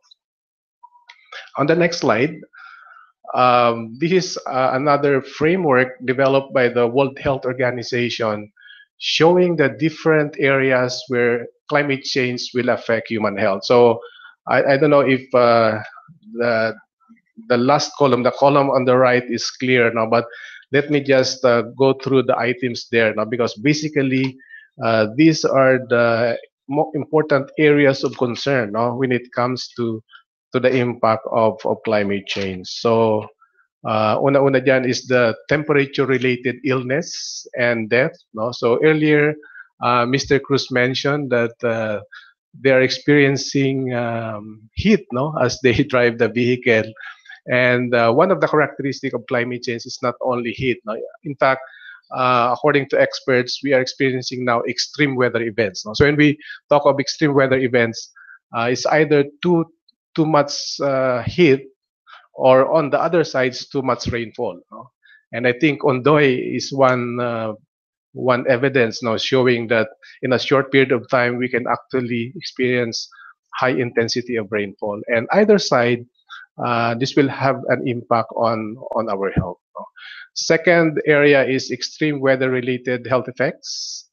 Third is air pollution. There are a lot of evidence in the literature showing that the current problem of air pollution, for example, in Metro Manila, will actually be aggravated now by climate change, and certain air pollutants like ozone, no, and the movement of some primary pollutants will actually be affected by climate change, thereby affecting health. And of course, another important area is now what we call water and foodborne diseases. Now, these diseases are actually developed when people consume contaminated water or even contaminated food. And of course, it's clear that climate change will affect water quality. No? One very simple example is flooding. No? When there is flooding and the source of water in the community are wells, no? that can be submerged to flood, so water quality will be compromised. No? Next is vector-borne and rodent-borne diseases. Now, there are also studies showing that vector-borne disease like dengue, no, malaria, chikungunya, no, and Zika virus. No, these are actually transmitted by vector, which is mosquito. No, and the proliferation of these vectors will be aggravated by climate change. And also, next is effect of water shortage. We mentioned that, and finally, the effect of population displacement. So, because of climate change, now if we have disasters, one of the most recent example is in Albay, although it's not really very much related to climate change because it's a volcanic eruption. But because of displacement of the people, they have to congregate in the evacuation centers, no? And therefore, because the situation is not normal, no? They don't have the normal amenities of having access to safe water. They don't have proper waste management, excreta disposal. So the normal problem in evacuation center is that after 2 weeks or 3 weeks, the problem now becomes a public health problem. No? They start developing diarrhea. No? If these facilities, sanitation, water and sanitation facilities, and even vector control are not in place. Next slide, please. This is just a data from the Center for Research of the Epidemiology of Disasters. As you can see, the top cause, no, in Asia is either drought or flood, no, which is a manifestation of climate change. Now, reckoning from one of the four major impact of climate change, which is extreme weather events. No, so drought is on one side, no, too much heat and less rainfall, and on the other side, it can happen in one country actually. No, in some areas of the world, there are areas where there is drought. At the same time, other areas are experiencing flood. No? So that's the top two. And on the next slide is actually the cost, no? Estimated cost. On the next slide, please. So this is the cost of natural disaster. As you can see, we are actually looking at billions of pesos, no, in terms of damages, no, not due to natural disaster, just in Asia, no. So you can see there 359 billion for flood and 314 billion for earthquake. And although earthquake may not be directly related, but flood, of course, cyclone, tsunami, and the others can be related to climate change. Next slide, please. Okay, so mentioning about vector-borne disease, of course, the distribution of vectors will change, no, arising from increasing temperature. Even the life cycle of the vector, mosquito, will be affected. And because of this, changes in the host and reservoir population will also change. And according to experts, those areas that don't have previously, no, these the endemic diseases could probably acquire this disease because of the change in the vector density, vector movement, and vector population. Next slide. This is just one slide showing the correlation of rainfall with dengue. So as you can see there, the bar graph, that's the graph, vertical lines. This is actually the rainfall data, no, over the years. And the other data that I would like to call your attention on is the line. No? You can see that the line that's actually shows the cases of dengue in the Philippines, no, from 1990 to 1999. So it's very clear, no, as shown in the graph, that this is highly correlated. No? As we experience more rainfall, no, you can see the peak there. It's also followed by the line, no, showing the cases of dengue in the Philippines. So this is one proof, no, showing that indeed our health is affected by climate change. Next slide, please. And of course, food security is also affected. On the next slide, and the following slide, I would like to mention that climate change may increase the proliferation of bacterial pathogens, including Salmonella, no, Campylobacter, and Listeria, and they may also increase mycotoxin and aflatoxin in seafood. So, because of changes in temperature, the pathogenic organism causing food-related illness may also be affected or aggravated. Next slide. Finally, I'm sorry for the slide. Now, this is not very clear now, but this will more or less summarize the different impact of climate change to human health. So, may I refer you to the handout. At the center, actually, if you look at the center, and then on the next circle, what do you call that? On the next circle, you can see there are four themes, no? On red is the rising temperature. No, this is one important impact of climate change, and rising temperature will affect the population, like heat-related illness and death, no, even cardiovascular failure, heat stress, no, and even heat stroke, no. So by just increasing the temperature, we might experience problems related to health. And then on the next part, no, of the second circle, no, it's a color green. That's more extreme weather. No, so I mentioned this earlier. The extreme weather events is either too much rainfall or too much heat. No, or so diseases that can be aggravated are the following: vector-borne diseases like malaria, dengue, and other diseases. No? And on the blue one, that's rising sea level. This was discussed exhaustively by our former resource person, mentioning a lot of impact on the environment. But as shown in one of the framework, when the environment is affected, no, when the food is affected, when the water quality is affected, all these things will redound to health impact. No? And finally, on the yellow side, it shows their carbon dioxide level, increasing carbon dioxide level. So problems related to that would be malnutrition, and diarrheal disease, Again, when food security, food safety is compromised, it will lead to malnutrition, and malnutrition will lead to a lot of health effects. Actually, it's a risk factor. Malnutrition is risk factor to most communicable disease. No? If a child is malnourished, that child is more prone to many kind of communicable or even non-communicable diseases. So finally, I would like to end this short presentation by again quoting no less than the Director General of WHO. She said that the evidence is overwhelming. Climate change endangers human health. Solution exists, and we need to act decisively to change this trajectory. So I I I would like to say that um, we have to act now. No? Otherwise, the consequence might be irreversible, no, in the future. Thank you very much. So. Thank you very much, Dr. Molina. Your honors, please, may I ask additional questions? Please go ahead.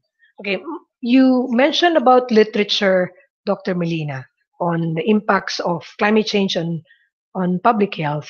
Are you aware of any studies that actually look into the Philippine situation? Yes, actually, in other countries, they have a lot of researches and published articles, but in the Philippines, uh, incidentally, we don't have enough, no, or so much study. But I come across one publication. The title of the publication is "Impact of Climate Change on Human Health." No? In the Philippines, this was published by Acta Medica Filipina in 2016, and the author is Dr. Jinky Lu, no, from the Institute of Health Policy and Development Studies, National Institute of Health, UP Manila. So perhaps it's available online, so you can access that study. May we know the gist of that specific study?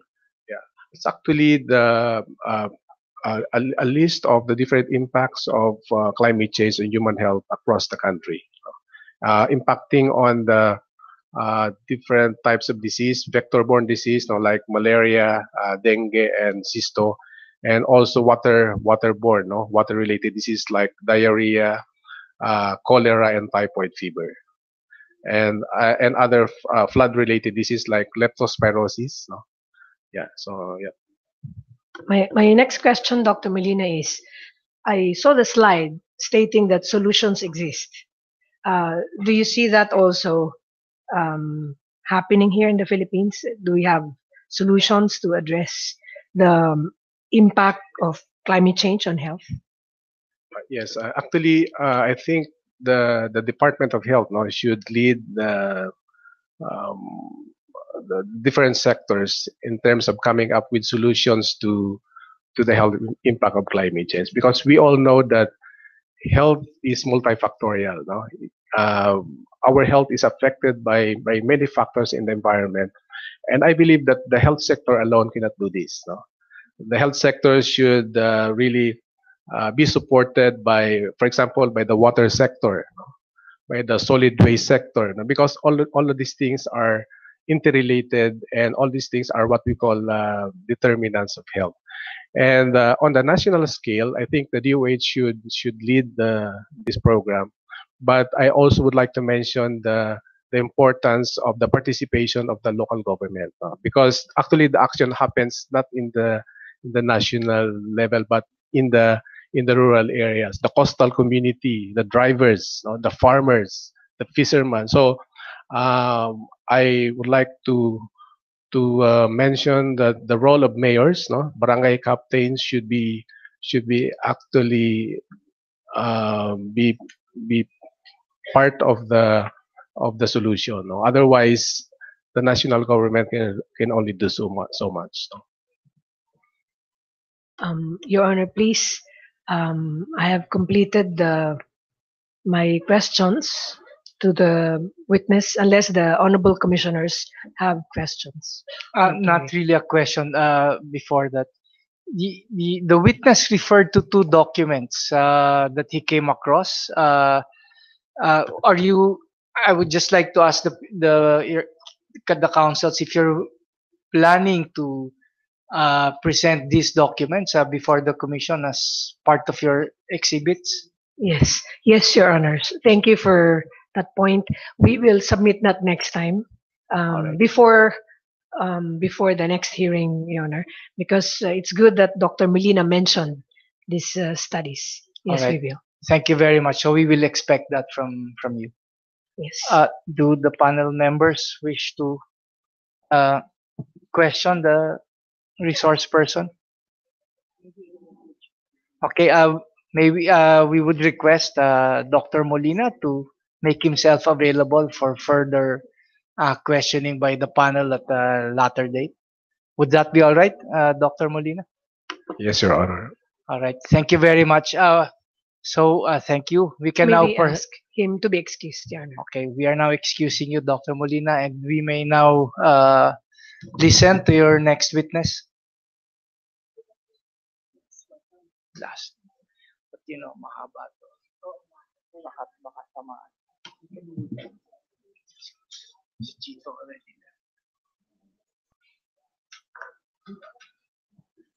Good morning, Your Honors. Your Honors, we will be presenting our last witness for today. She flew all the way from Washington, D.C. Maybe call on Miss Lisa Ann Hamilton.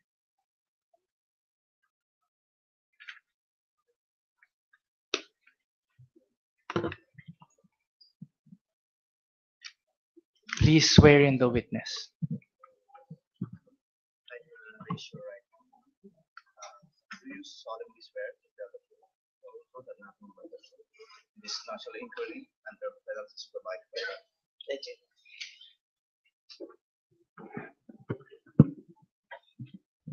Your Honors, Miss Lisa Ann Hamilton is currently the Director of Climate and Energy Program at the Center for International Environmental Law, or CEL. She led CEL's efforts to use the power of law to accelerate the transition away from fossil fuels, strengthen human rights in climate governance, and empower communities to assert and protect their own rights in the face of climate change. Prior to joining CEL, she was a regulatory consultant whose work focused on leveraging the power of finance and security laws to highlight climate risks and challenge investments in fossil fuel infrastructure. For over a decade, she also served as a board member and membership chair of Environmental Advocates of New York. Ms. Hamilton received her Bachelor of Arts, College of Arts and Sciences at the Cornell University, and her Juris Doctor with honors at the Howard University School of Law. Your Honors, may we be allowed to ask preliminary questions? Please go ahead.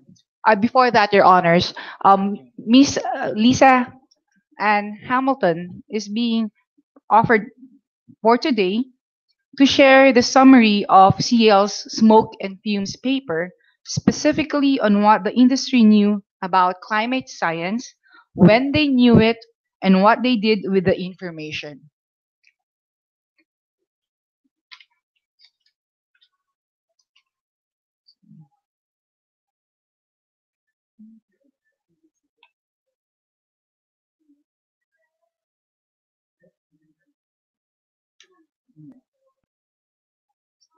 Yes. That smoke and fumes document was previously marked as Exhibit K during the preliminary conference held on December 11, Your Honors. Now, Your Honors, we will proceed with the identification of the documents. Ms. Hamilton, good morning. Good morning. We do have here a profile and statement of Lisa Ann Hamilton, JD, consisting of 10 pages. Please kindly go over it. And kindly tell us if you do recognize this document. I do.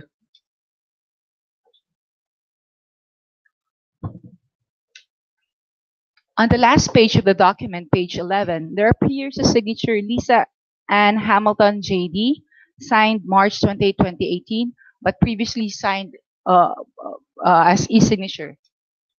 That is correct. Yes. Can you please go over it and confirm whose signature is this? I confirm that this is my signature. Do you confirm and affirm the statements mentioned in this document? I do. Your Honor, may we request that this document be marked as our Exhibit KK series? Attorney Esguerra, please mark as requested. So how many pages again? 11? 11 pages. Okay, the last page being KK-10 and the signature therein as KK-10-A. In your statement, you also attached your curriculum vitae, consisting of 3 pages. Please kindly go over it and tell us if you recognize the document. I do. Do you confirm and affirm that statement, the contents of that curriculum vitae? Yes, I do. Thank you. Your Honors, may we request that this curriculum vitae of Lisa Ann Hamilton be marked as our Exhibit LL, consisting of 3 pages. Please have the document marked accordingly.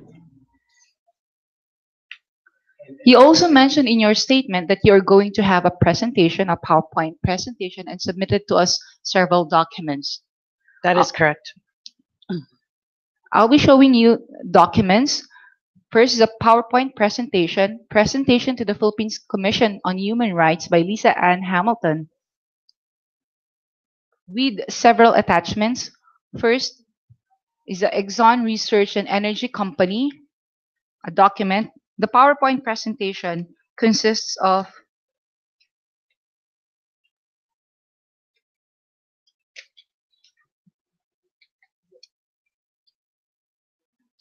8 pages. Please kindly go over it.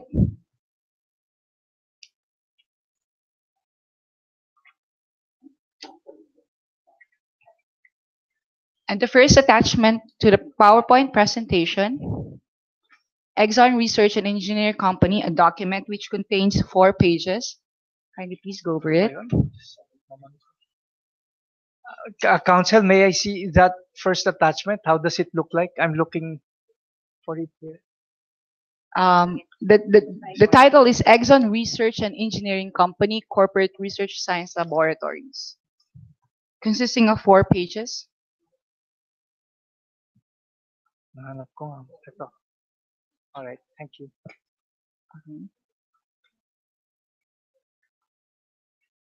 The second attachment to the PowerPoint is an inter-office correspondence to John W. Harrison from Henry Shaw, consisting of 7 pages.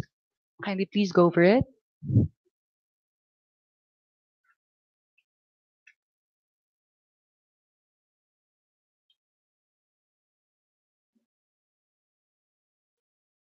The third attachment to the PowerPoint presentation is a document entitled Carbon Dioxide Exchange Between Atmosphere and Ocean and the Question of an Increase of Atmospheric CO2 During the Past Decades, consisting of 11 pages.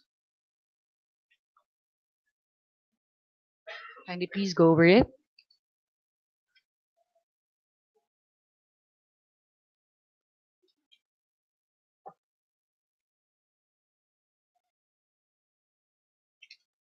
Yes. Thank you. And the final attachment to the PowerPoint presentation is a document entitled The Climate Deception Dossiers, Internal Fossil Fuel Industry Memos Reveal Decades of Corporate Disinformation, consisting of 29 pages. Please kindly go over it.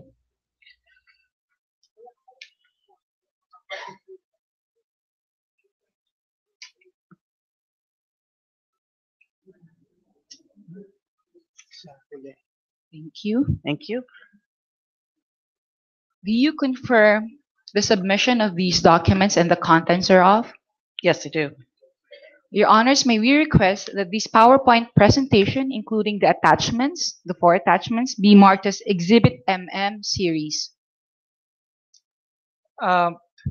I recommend that the attachments, because there are quite a few, and be marked separately. Okay, Your Uh, Honors. so the PowerPoint presentation as Exhibit MM series. The first attachment, the Exxon. Exxon Research as Exhibit NN. NN series, and then the inter-office correspondence. Am I correct? Yes, Your Honor. As OO. OO, and then the carbon dioxide exchange As PP. document PP Series. series,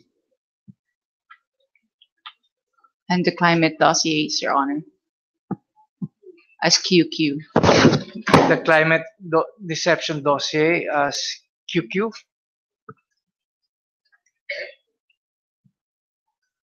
series. Uh, there are no other attachments. That's the last one. Yes, Your Honors. Okay. Since they're voluminous, we will just request the clerk to mark the series accordingly, the exhibits in series accordingly, so as to save time, and we can already proceed to hearing the testimony of Dr. Hamilton. Thank you, Your Honor. Should I go ahead and begin? Yes. So again, my name is Lisa Ann Hamilton. I am the director of the Climate and Energy Program for the Center for International Environmental Law. I'm very honored to be here with you all today and offer what I can to this discussion about climate change, its causes, and the human rights impacts to the Filipino people. As is stated, my primary goal here is to talk about causation and to talk about, number one, why there is compelling evidence as to why the carbon majors are responsible for climate change, as well as the resulting human rights impacts, both those that are violated, have been violated, and those that have been threatened. I will refer to my PowerPoint presentation as I go forward, and the voluminous, and I apologize, the voluminous documents as attachments, it will really be only a page or two that I will refer to for purposes of what I hope will add to the record. So to begin, the Smoke and Fumes project was an undertaking by a number of CL staff. Beginning in April 2016, we initially launched a website and database of documents that had been collected over a number of years that reflected both industry scientists, a reflection of meeting minutes, reports that develops the story about what the oil and gas industry has known for decades. What we have, as counsel referred to, is petitioner's exhibit K, is the November 2017 report that is called the legal and evidentiary basis for holding big oil accountable. And so I just want to recognize that this endeavor was not CL was not alone in this undertaking, that it was a collaborative effort with the Climate Investigation Center's Climate Files, Inside Climate News, Union of Concerned Scientists. We heard from Dr. Peter Frumhoff yesterday. Los Angeles Times and Columbia School of Journalism, Dismog Blog, and Corporate Europe Observancy, among others. Next slide. So my hope is that in my discussion that I will highlight the legal context for responsibility. These legal principles of responsibility are embedded in common law, they're embedded in international law, and to use this as our lens with which to review the documents that are that I'll be discussing briefly. And so those elements of legal responsibility include: was there a reasonable foreseeability of harm and ability to avoid it? Was the person or entity aware of the risk to life, or would a reasonable person in a similar circumstance been aware? Was the risk real and substantial? And did the person entity take reasonable and proportionate steps to prevent loss of life? So, just to summarize the findings of the smoke and fumes report, number one, the documents reflect and suggest that the fossil fuel companies had knowledge and expertise to understand both the threat of climate change and the impact that continued production, marketing, and sale of fossil fuel products would have on climate change. That instead of actively warning the public and taking action to prevent the harm, they continued and increased production, and that sale and continued sale of fossil fuels, even though they developed a sophisticated scientific and technical research operation in the fields of meteorology, geology, climatology, and hydrology to study the impacts of climate change, while simultaneously sowing seeds of doubt and confusion about whether or not climate change existed. Next slide.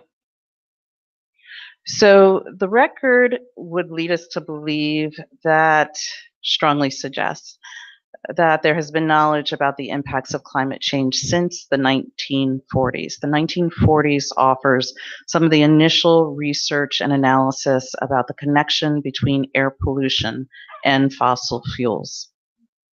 Next slide.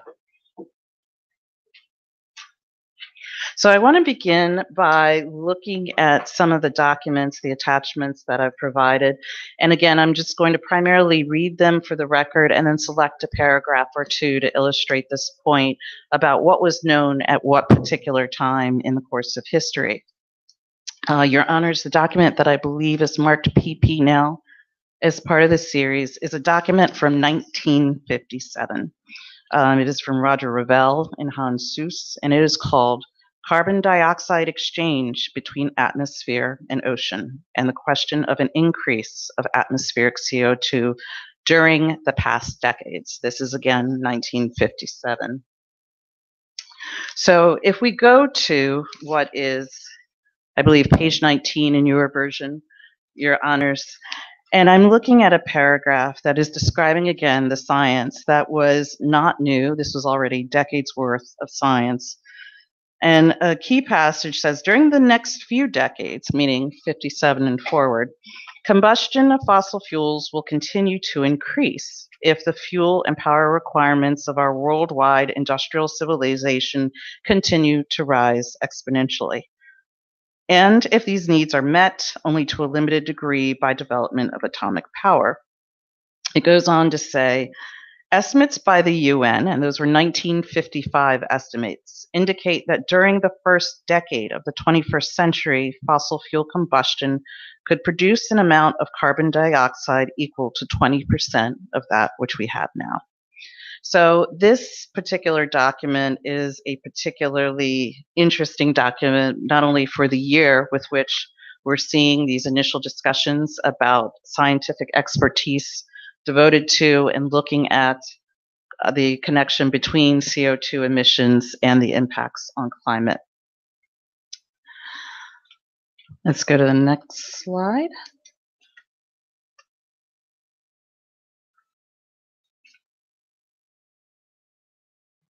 Next slide.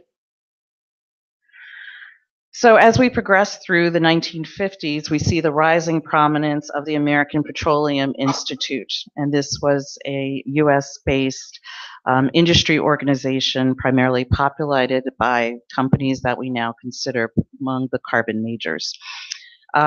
Shortly after the report that I just read was released, there was a formation of what is called the Smoke and Fumes Committee.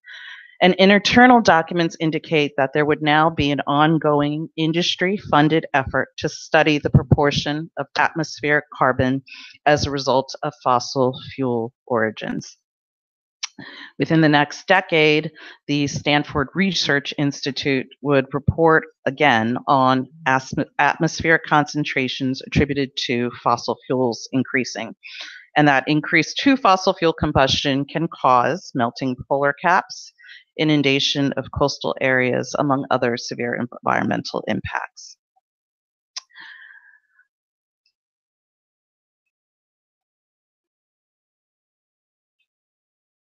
So the next slide that I want to take a look at is now we're in the 1970s. And by this point, we're now seeing industry scientists who have been actively looking at the relationship between continued marketing, sales, production, and burning of fossil fuels and the impact on increased concentrations of atmospheric CO2. So Exxon scientists, James Black and Henry Shaw, in a number of memos, exchange correspondence of their findings of science in what I believe is marked as part of this OO series. I'm looking at the second page of that document. And again, this is part of an inter-office memorandum exchanged between Exxon scientists from the 1970s. And the interoffice memo is reflecting on a conference called the Miami Beach Workshop that was attended by 70 scientific experts in climatology, ecology, forestry, agriculture, geochemistry, and oceanography. And this study group recommended that there should be research conducted immediately on the following issues: determination of the amount of carbon stored and the rates of fixation and release for major forest types of the world, verification of the carbon dioxide buffer in ocean water, the measurement of carbon dioxide in atmosphere and on the oceans. Here again, it's 1977. Among the findings that were discussed is about the climatic effects of carbon dioxide release and the impact on energy production. These documents suggest that there was no confusion, no concern about whether or not fossil fuels were linked to increased concentrations of atmospheric CO2, that it was a matter of scientific consensus over 30 years ago. Next slide.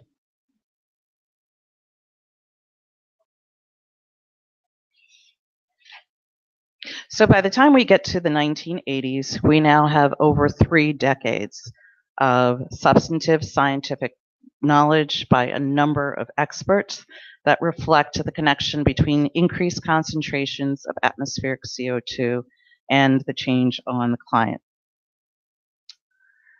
So what is interesting is that despite the fact that these issues concerning climate were not well known to the public, they were now being adopted as part of the business strategy for the carbon majors.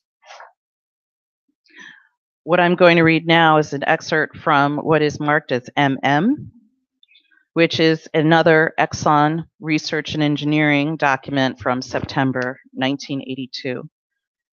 And among the noted paragraphs in the second paragraph on the first page is over the past several years, a clear scientific consensus has emerged regarding the expected climatic effects of increased atmospheric CO2.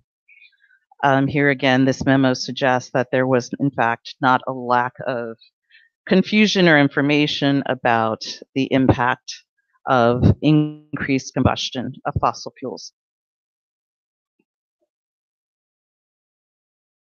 So what's interesting is that by the 1980s, we also have a phenomenon where the carbon majors are now incorporating their sophisticated collection of science into their business models so that, and next slide, you have Exxon incorporating climate change projections into Arctic operations planning while discounting risk with the public. And you have the announcement of Shell Oil announcing that their gas platform in the North Sea would be increased in height to accommodate for sea level rise. Here again, you have extensive science about the impact of climate change that is being used to further the profit activities of the carbon majors. So the last slide I want to get to is what's been marked as part of the climate dossier. And again, yesterday's resource person, Dr. Peter Fromhoff, his organization, Union of Concerned Scientists, pulled together this dossier, which I highly recommend revisiting and delving into with some depth, because I think by far it is a reflection of the amount of money spent on public relations to confuse the public about the impact of climate change, and to knowing that such deception would delay the ability to pass any legislation, any regulations that would rein in their activities. For that document, I recommend going to page 10, which I believe is PDF page 10, that describes the definition of victory in a climate denial effort.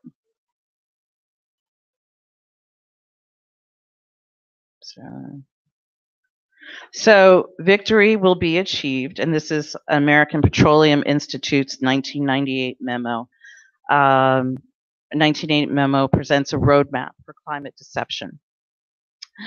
And victory will be achieved, it says. Average citizens understand, recognize uncertainties in climate science. Recognition of uncertainties becomes a part of quote unquote conventional wisdom.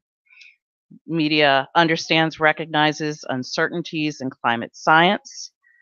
Media coverage reflects balance on climate science and recognition of the validity of conventional wisdom. Industry senior leadership understands uncertainties in climate science. And lastly, those promoting the Kyoto Treaty on the basis of extant science appear to be out of touch with reality. Now, bringing this back to questions of legal responsibility, the analysis is fairly straightforward. There are several elements. Next slide. Actually, that's not the slide I wanted. Actually, I'm going back to an earlier slide before I get into states' responsibility. But legal responsibility includes where was there reasonable foreseeability of harm and ability to avoid it. The documents, and again, these are just a sampling of the documents from Smoke and Fumes that suggest that industry experts had knowledge, that they had the ability to avoid it, and failed to do so. There is similarly sufficient data to suggest that these entities collectively were aware of the risk of life, that with the sophistication of scientists involved, that they knew about sea level rise, they knew that there would be changes to agriculture, and they knew that there would be impacts such as access to food, access to water, and general right to livelihood, among other basic human rights. And there's also this question of whether or not the risk was real and substantial. And again, the global nature of the recommendations from these scientists recognized that the threat of climate was not limited to one particular location, one particular state, that the impact would be global in impact. So when we discuss what are the responsibilities of the states under international law, under international norms and standards, and this is a question that requires both a substantive and procedural obligation. And those obligations include protecting the rights. I'm sorry, I'll read from the slide. States' obligations to address environmental harms that interfere with the full enjoyment of human rights. International law requires states to protect persons within their jurisdiction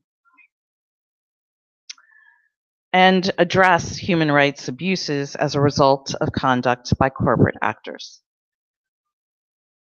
I think that I'm going to draw my presentation to a close here simply to make time for questions, but I think that, again, there is a tremendous amount of factual data to cull through in terms of connecting the responsibilities of the carbon majors to the human rights impacts being suffered by the Filipino people.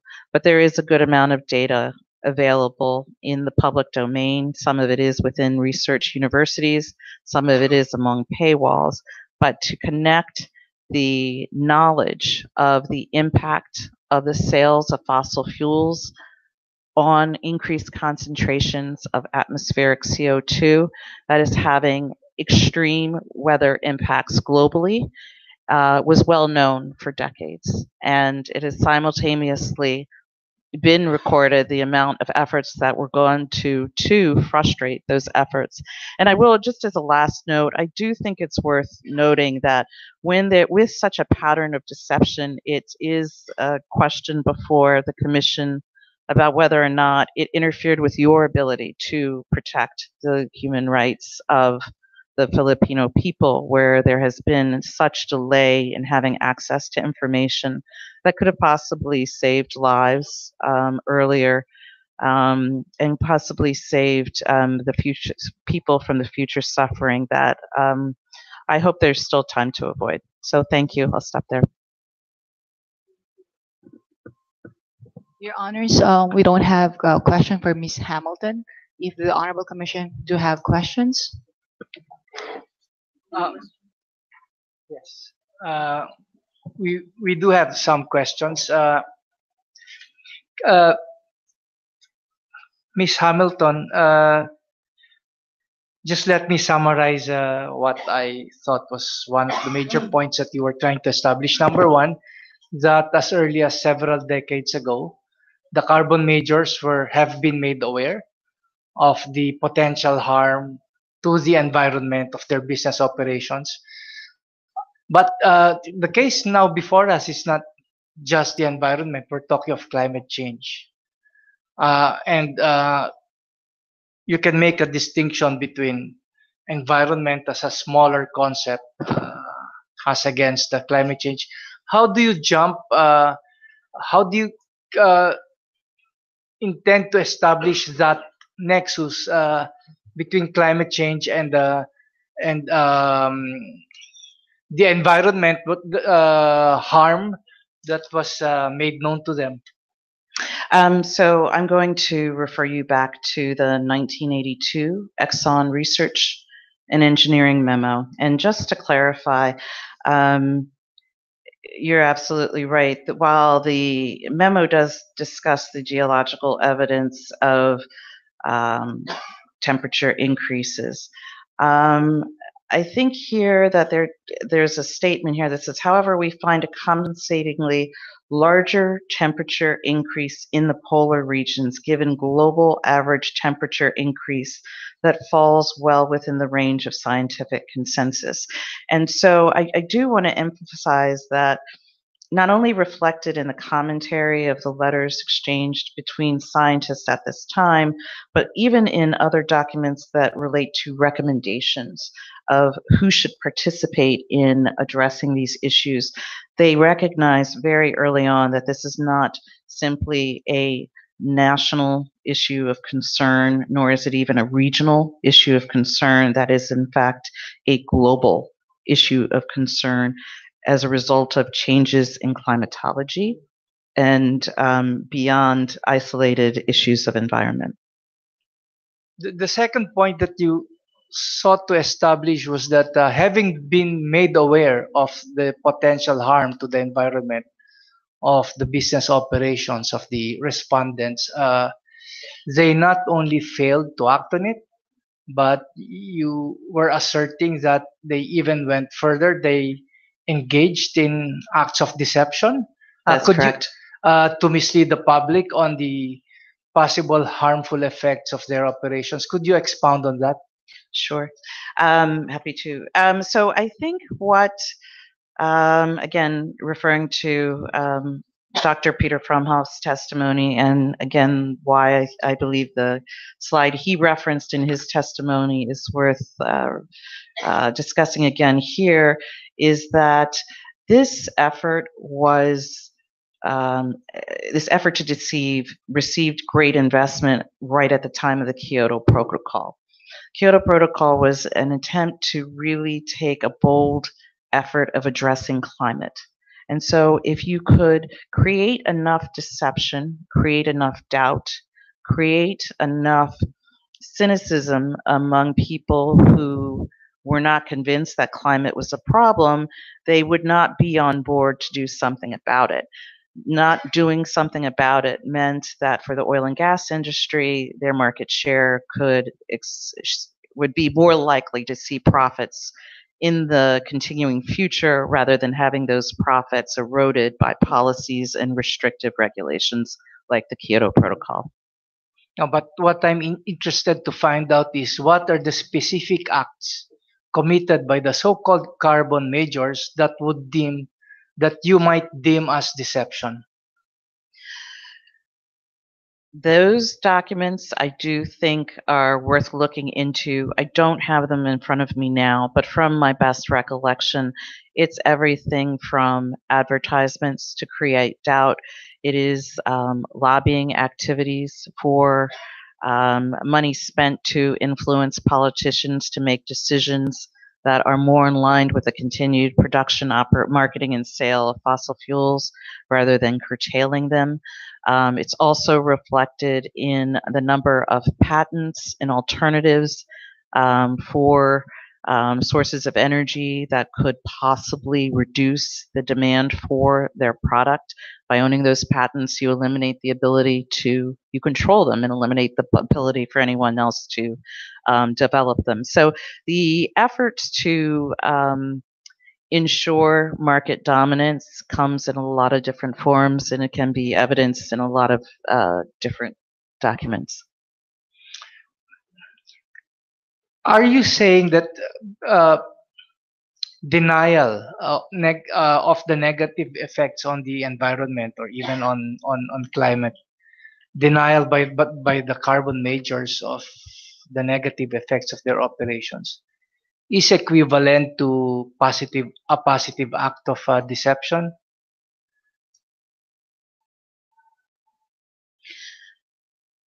And you tell me if I answer your question with my response. The curious thing about your question is that I read your question to mean, does their climate denial constitute a positive action? And their climate denial was for our benefit, the public. They took advantage of climate denial for their benefit of continuing operations and profits for their companies. So to the extent that climate denial was something that was an active tool for purposes of the public, not for purposes of their profitability. All right, thank you. Regarding your study, the report that you issued, Smoke and Fumes, which you say was informed also by studies made by other institutions, academic and otherwise. Was this subjected to peer review?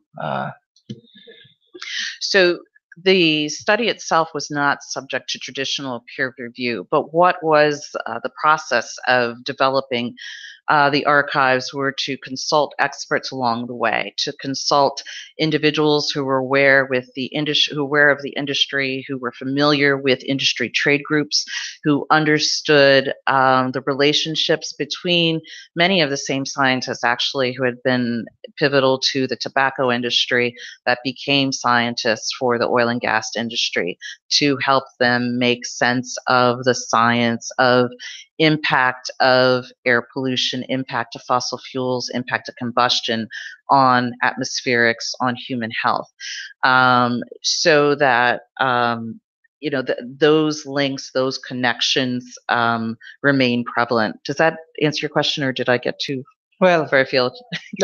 Just go ahead. I'm getting some sense. Can you refine your question a little? No. My original question is, so you issued the report, Smoke and Fumes report, and this report consisted of the works not only of your organization, the CIEL, but you mentioned earlier that this also considered studies made by other organizations, members of the media, academic institutions. So Was this report before it was published or after it was published peer reviewed by other organizations, by scientists?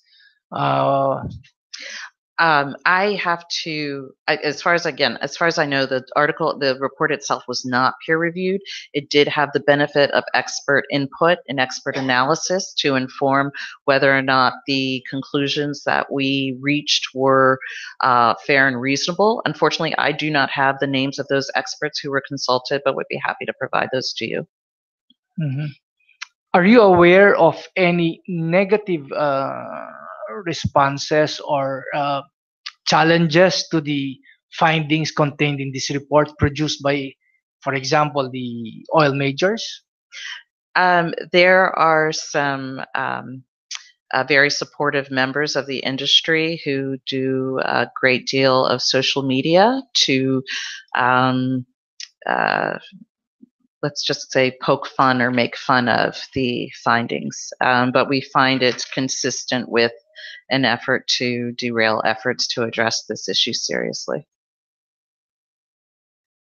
But were these efforts or arguments also published? They appear on social media. Social media, but yeah. they're not in the form of, let's say, a counter scientific study or anything like that.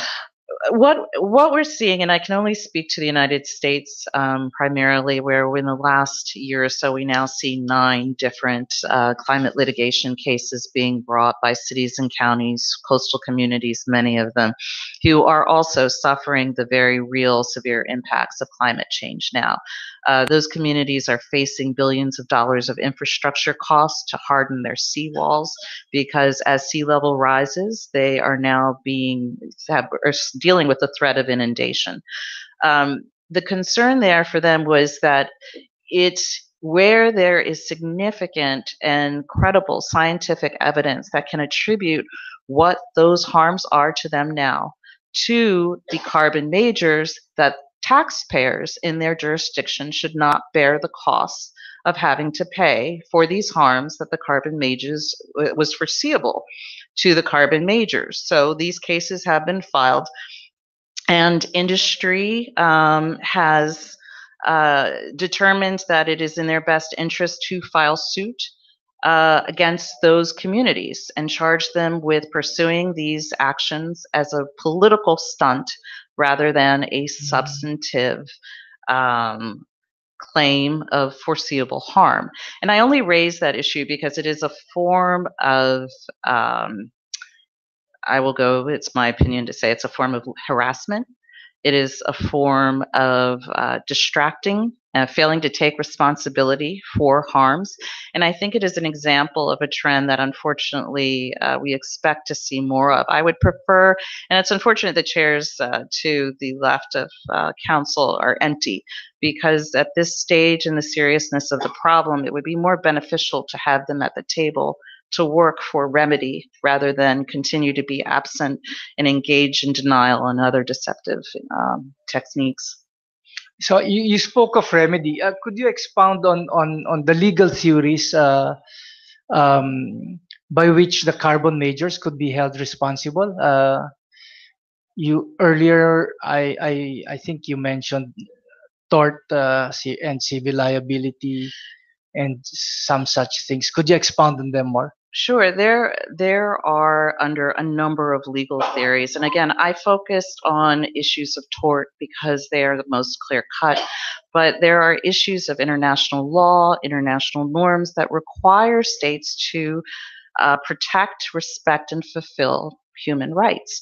The narrative being described where you have private actors, as this entity, the series of entities are, they have committed and threatened to continue to commit human rights abuses. We know that climate change, we know their activities contribute to climate change significantly.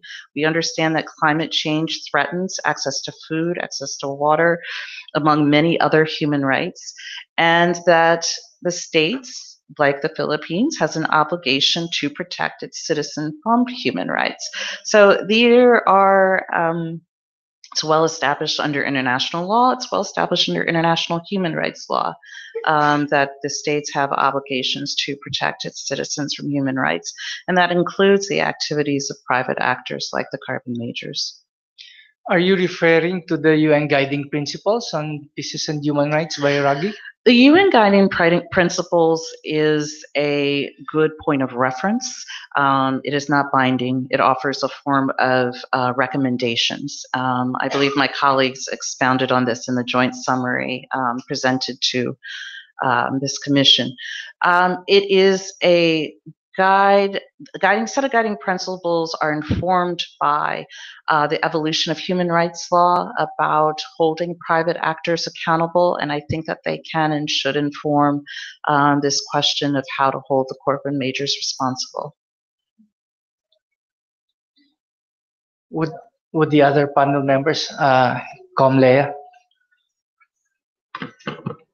May I ask you, as a lawyer, what indicators or evidence that will lead us to conclude that to pinpoint responsibility on the part of the industry and or of the state? I will give my suggestions. Again, my understanding is that on the May 27th, the continuing part of this hearing, you will hear from my other colleagues in the legal profession. So I don't possess to be the last word on that. But I think, again, when it comes to this issue of harm, and you've had a lot of testimony over the last several days about harm. And I think the benefit of attribution science, like the work of Rick Heedy, connects the activities of the carbon majors to the outcome. This increased combustion of fossil fuels has led to increased concentration of CO2. And his methodology can pinpoint the proportion of responsibility based on their market share. Many of these carbon majors publish data about how many barrels of oil that could be burned. And he was able to take those figures and expound, if someone burns 100 barrels of oil, what is their percentage of CO2 emissions? And so this data and methodology breaks down based on market share, who those largest producers are and what their contributions to climate change are. So I do believe that the attribution science and in-depth detail about the contributions to make the causal link between activities and harm would be particularly helpful. And I think also, again, diving into the documents I took and described are footnoted in the Smoke and Fumes legal and evidentiary document. Those documents, I believe, are helpful in determining awareness. Was this harm foreseeable? Was there an awareness by the carbon majors that their activities would lead to harm? So those, I will stop there, but I do believe that those two items in particular may be helpful in this commission's deliberations. I have a follow-up question to that. You mentioned Dr. Richard Heedy. Yes. Heedy's work. What is the title of this work? I always refer to him as Dr. Heedy's work, so I can find that for you. Can counsels now give us the title of this work? We referred also to Mr. Heedy's reports. It's actually a set of documents, but collectively we called it the Carbon Major Study. The Carbon Major Study. So, you said collectively. So this consists of several reports? At least 4, Your Honors. And if I may read them.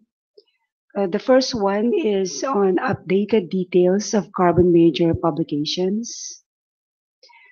The second one is a press release on the update of Carbon Majors project. Third one is actually the first and original study entitled Tracing Anthropogenic Carbon Dioxide and Methane Emissions to Fossil Fuel and Cement Producers 1854 to 2010. And the fourth one is a reference to how the study was reviewed and developed, and it is entitled Carbon Majors Accounting for Carbon and Methane Emissions 1854 to 2010 Methods and Results Report. So basically, it's a, if I may summarize, a report, findings of his report, and then the methodology that was used in coming out with the conclusions. Am I correct? That's correct, Your Honor. One original study, the next one, a description of the methods employed in the study. The third one is a press release about it. And the last one, an update about the report. And this was the report that was yesterday referred to or cited by Dr. From From Hoff. Hoff. The same document, Your Honor. Okay, so my question now is, this study by Dr. Hidi, was this subjected to peer review also to other scientists? Was it published in a scientific journal? I believe so. I yes, I'm going to say yes. I'd be very surprised if it wasn't, simply because people would not rely on it to the extent they have if it was not, is my sense. So we would request that at a later date we be informed of the name of the journal where this study made by Dr. Richard Hidi was published. Your Honor, if we may manifest and clarify, we did inform the Honorable Commission that we will be presenting Mr. Rick Hidi in one of the public hearings, and included in his presentation, we did request to explain how the publications were peer reviewed, the importance of peer review, etc. So we will be looking forward to that. As of now, I have no other questions. Thank you, Mr. Chair. First of all, Ms. Hamilton, I want to thank you for time and effort coming over all the way to the Philippines to appear with us personally. We appreciate your commitment to this issue, and we're greatly encouraged by your thoughtfulness in giving us appropriate information that will help this commission address this issue squarely. I'm grateful for your presentation, although I do need to ask some questions, some of which have already been raised by my other colleagues, but I'm interested in trying to understand the context of this proceeding is how we might move from an acknowledgement that the carbon majors contribute to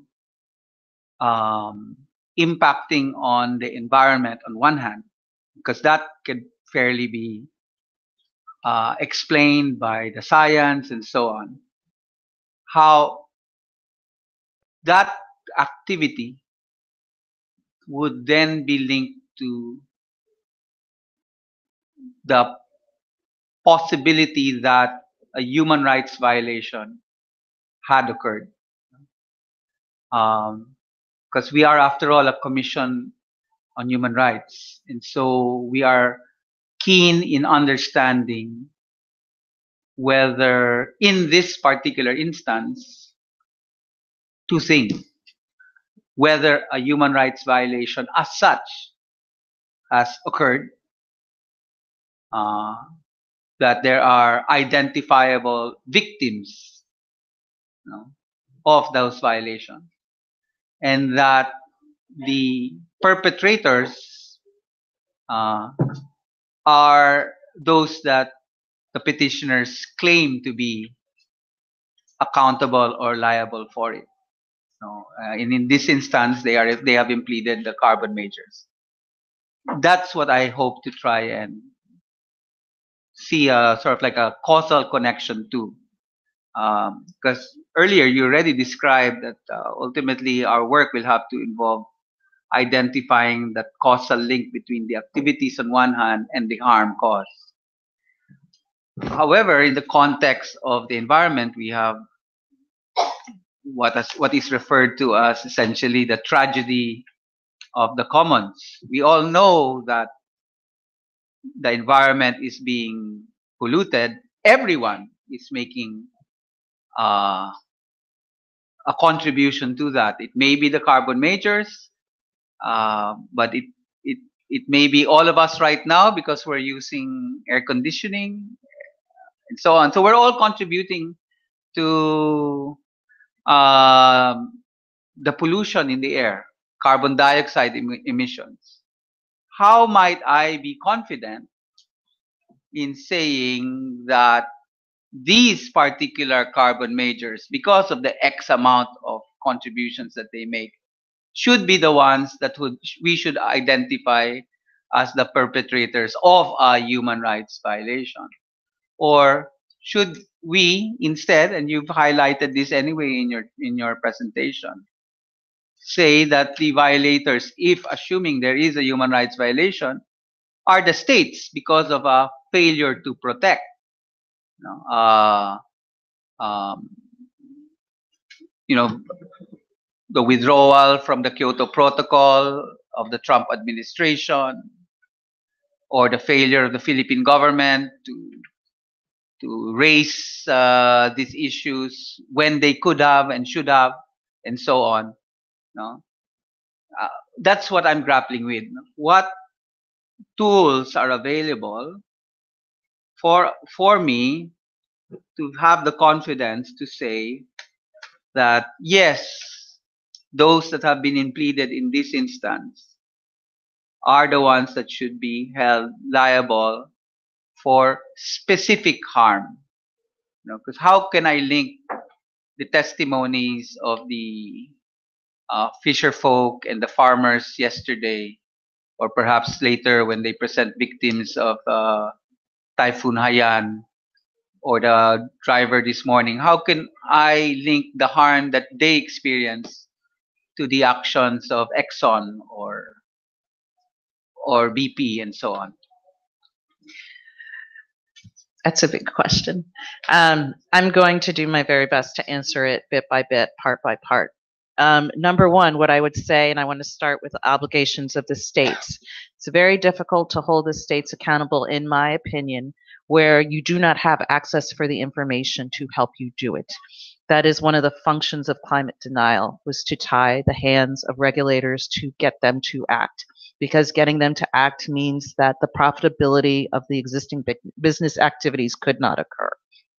So I will start with, yes, while states do have an obligation to protect human rights, it's very difficult to do so when you do not have information. So starting with information, I would say to follow the science. The reason why climate litigation is taking off globally is because of the sophistication of the science now that can attribute particular conduct and activities with actual harm.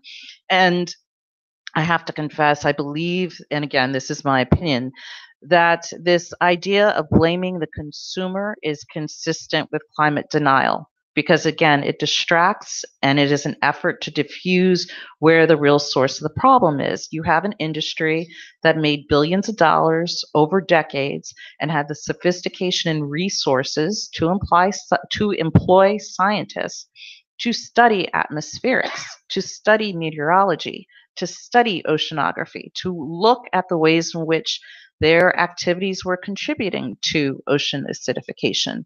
That leads to coral bleaching, that leads to difficulties in access to water, which is a basic human right. Follow the science. I think the science can tell us an awful lot now that it didn't in prior times. I also was rather moved by, was it Dr. Gutman yesterday? The woman who was showing us the graphics on increased temperature rises. Guzman, thank you. Increased temperature rises over time. I think what, again, the science tells us is that the global temperatures are accelerating in a way, and again, science tells us that is directly attributed to man made anthropogenic CO2 concentrations. And again, there is a consensus in the science. It is not up to debate. Those who want to debate tend to want to diffuse the issue and deny. So again, I would say that the science tells us who's responsible. They tell us what the impacts are, and increased severity of hurricanes are directly attributed to increase in temperatures. And if you're looking for your human rights violation, I think the 7,000 victims of Typhoon Yolanda are a good place to start. I believe that the 4 million people who were displaced as a result of that weather event are a good place to start, and their deprivation of food and water and livelihood as a result of that event. In the United States, in our recent season of catastrophic hurricanes, Harvey, Irma, and Marie, and many of the people of Puerto Rico who still do not have access to food, water, and electricity. The issue wasn't whether or not it was simply a cluster of hurricanes. It was that increased warming of the ocean temperatures created such a degree of aggravation that people were harmed. Again, I am not a climatologist. I can only look to the law to assist me in drawing the causal links between activities and outcomes. And I am encouraged that Rick Heedy is coming to further elaborate on that. Neither am I a climatologist. I too am grappling with this issue as a lawyer. But that's why I refer to the tragedy of the commons, because you have this general attribution. But if we are to hold people ultimately to account, and there is of course a principle in international environmental law that says polluter pays. But what do you make the polluter pay for? You make the polluter pay for polluting the environment, and there are already mechanisms for that in place. Or are we also saying now that we will also ask them not only to pay for the pollution of the environment per se, but also for a specific harm caused to a specific person in a given period of time? And how do we then allocate the burden? I mean, if there are 47 carbon majors, X contributes 10%, Y contributes 8%, and so on. How do you do that? How do we actually get the specific corporations to pay? Or is there maybe the better mechanism should be states? States will have to press on these individual polluters. But then, how can the Philippine government then make a demand on Exxon or BP or Gazprom, whatever, for the specific damage on the 7,000 victims of Haiyan that you referred to? I'm trying to find legal justification or basis to do that. So both how, the justification, and the mechanism by which we can. Although I already said yesterday we are not going to award penalties or make decisions of accountability as such, but ultimately our report will have to guide policymakers, our government, perhaps other stakeholders about what the next steps might be. And so if there's any way by which you can help us based on your knowledge of the current state of international human rights and environmental law, to understand this, then we'd appreciate it.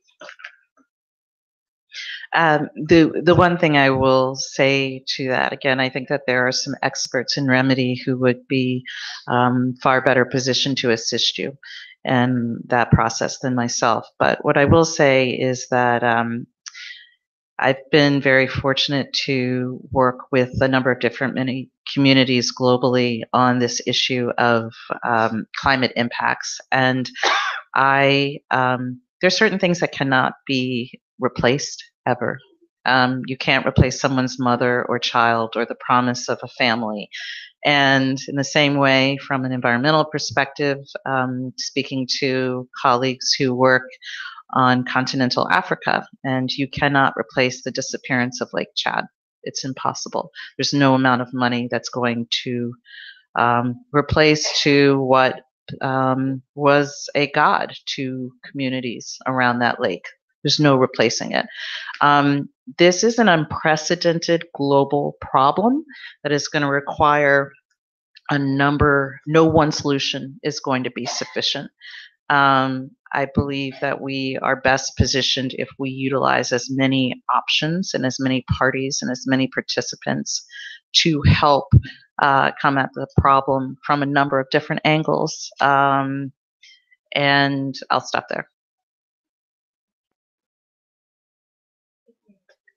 Thank you. Yeah. Gwen will be fielding some questions to the witness. And then after, sir. Good morning, and thank you Good morning. for that expert. Afternoon, Good afternoon, okay. yes. Okay. Anyway, you did mention about this climate deception that has been foisted on the public for like decades already. No, so I would just want to know if when you say deception, was the deception a concerted action of the carbon majors? Could you qualify it as a conspiracy? Would the state have been involved in such knowledge, of this deception that was foisted on the public? I think that is a very important question to be sufficiently answered by the commission. What I can tell you about the work that CL did with smoke and fumes is that there's an inference that the following the money may be helpful in determining who was responsible for what when. That's not information I have on me at this point in time, but the document that I refer to that is in the climate deception dossiers, those documents I think will be helpful in answering that question. Okay, thank you. Commissioner Karen. Thank you. Just following on the question of the chair and somewhat Com Gwen's. You mentioned earlier that states have the obligation, but it was difficult for them because of the lack of information available. That's my opinion, yes. Yes. But don't you think that states ought to have had searched for the information themselves, given that they are indeed regulating these carbon majors? That's an interesting question about where does state obligation begin, and at what point in time does it begin? That's a very difficult question that I don't know that I have an answer for. It is. What I can say is that I think that where there is a scientific consensus and it is no longer in dispute that climate change is real, it's happening now, and it's impacting all of us globally. And my hope is that where there is doubt, the Paris Agreement as a 2015 benchmark as being a measure from a state perspective, not necessarily a corporate perspective, but a state perspective about what you know to be true. When you have a global climate treaty where practically every country in the world signed it to make a commitment to something that is tangible, I think that's a pretty good indication that states now responsibility is clear and has a clear benchmark.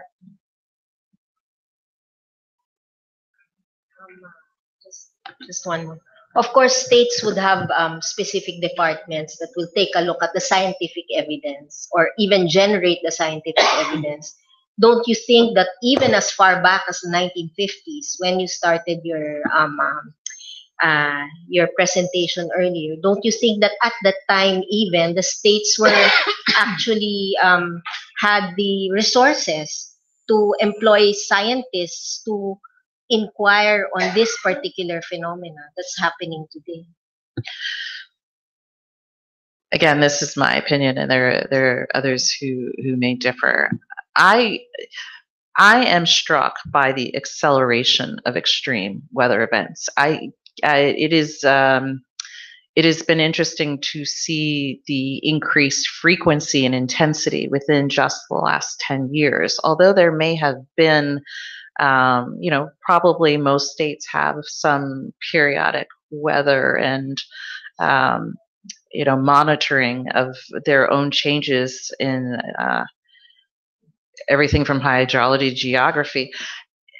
It is the intensity and we often say in the US, it's the 100-year storm that is happening now every year. That is a recent phenomena. And I think that just the severity and intensity and frequency, those characteristics are part of the cumulative effects of climate change that I don't know that any state monitoring would have necessarily captured. But even if it did capture it, it doesn't have the benefit of attribution science, which really can pinpoint the proportion of certain activities to this new normal of extreme weather events. Can I have two more follow-up questions? As an expert of CIE, a legal expert, I presume that you're aware of the efforts being made by all the victims in seeking remedy for alleged violations resulting from climate change. And could you give us a quick overview of how these victims are utilizing, because this will be part of our recommendation, and actually we've been grappling with this issue also, utilizing state-based judicial and non-judicial mechanisms, and the efforts that are happening around the globe exploring these two avenues in addressing climate change issues. Particularly, I would be interested in hearing from you on the status of the case, that interesting case filed by New York City against the carbon majors. Right. I will start there. Simply because that case was filed very recently and is again an example of by virtue of the benefit of attribution science.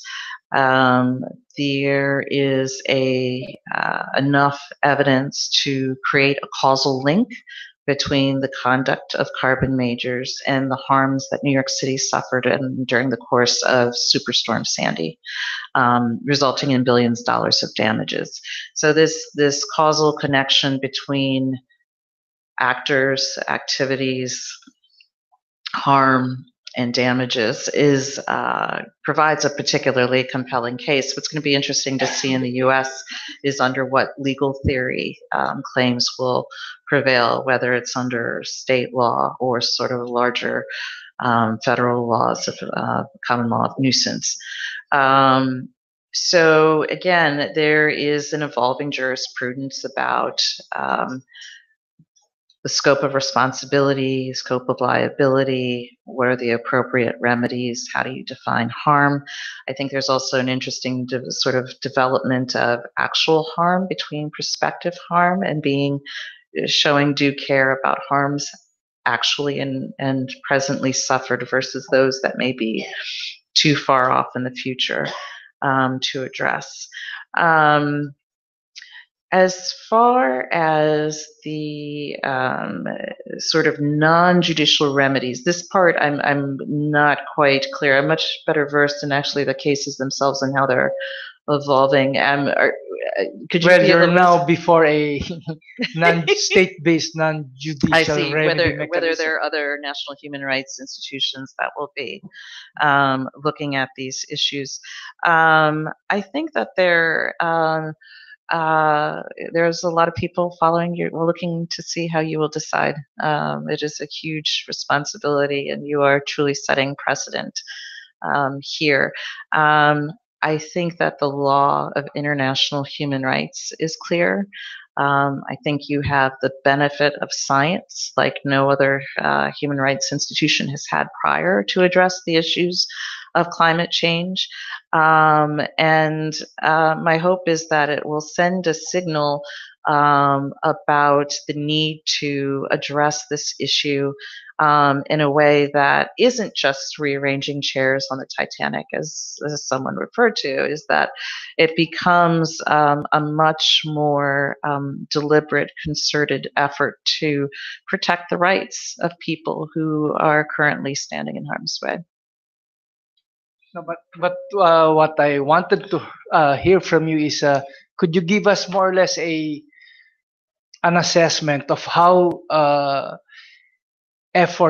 global efforts are proceeding in regard to availing of state-based judicial and non-judicial remedies?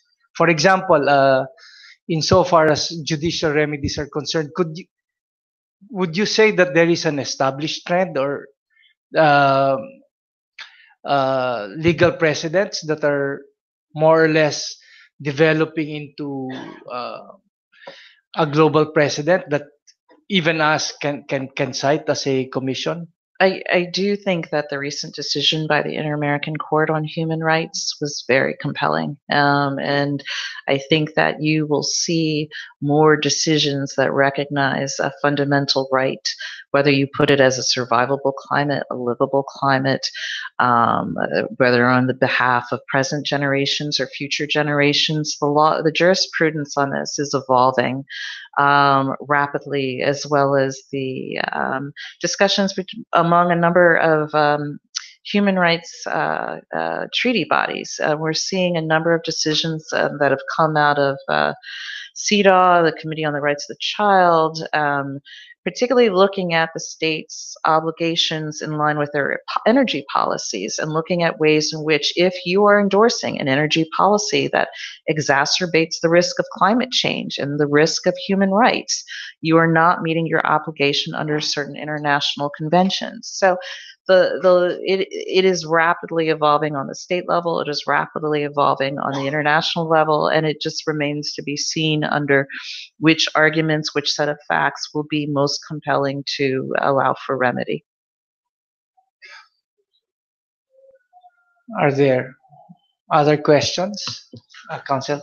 Your Honors, may we just manifest, and this is in relation to some of the questions that were raised by His Honorable Chair.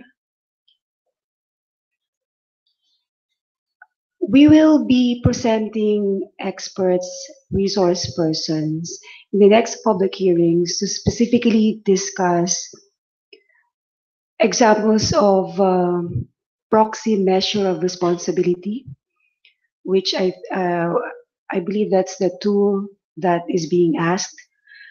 And that proxy measure of responsibility will be building on Mr. Rick Kitty's carbon major study. So that will be elaborated in the next public hearings. The second point is a request to discuss any formula available to measure that responsibility.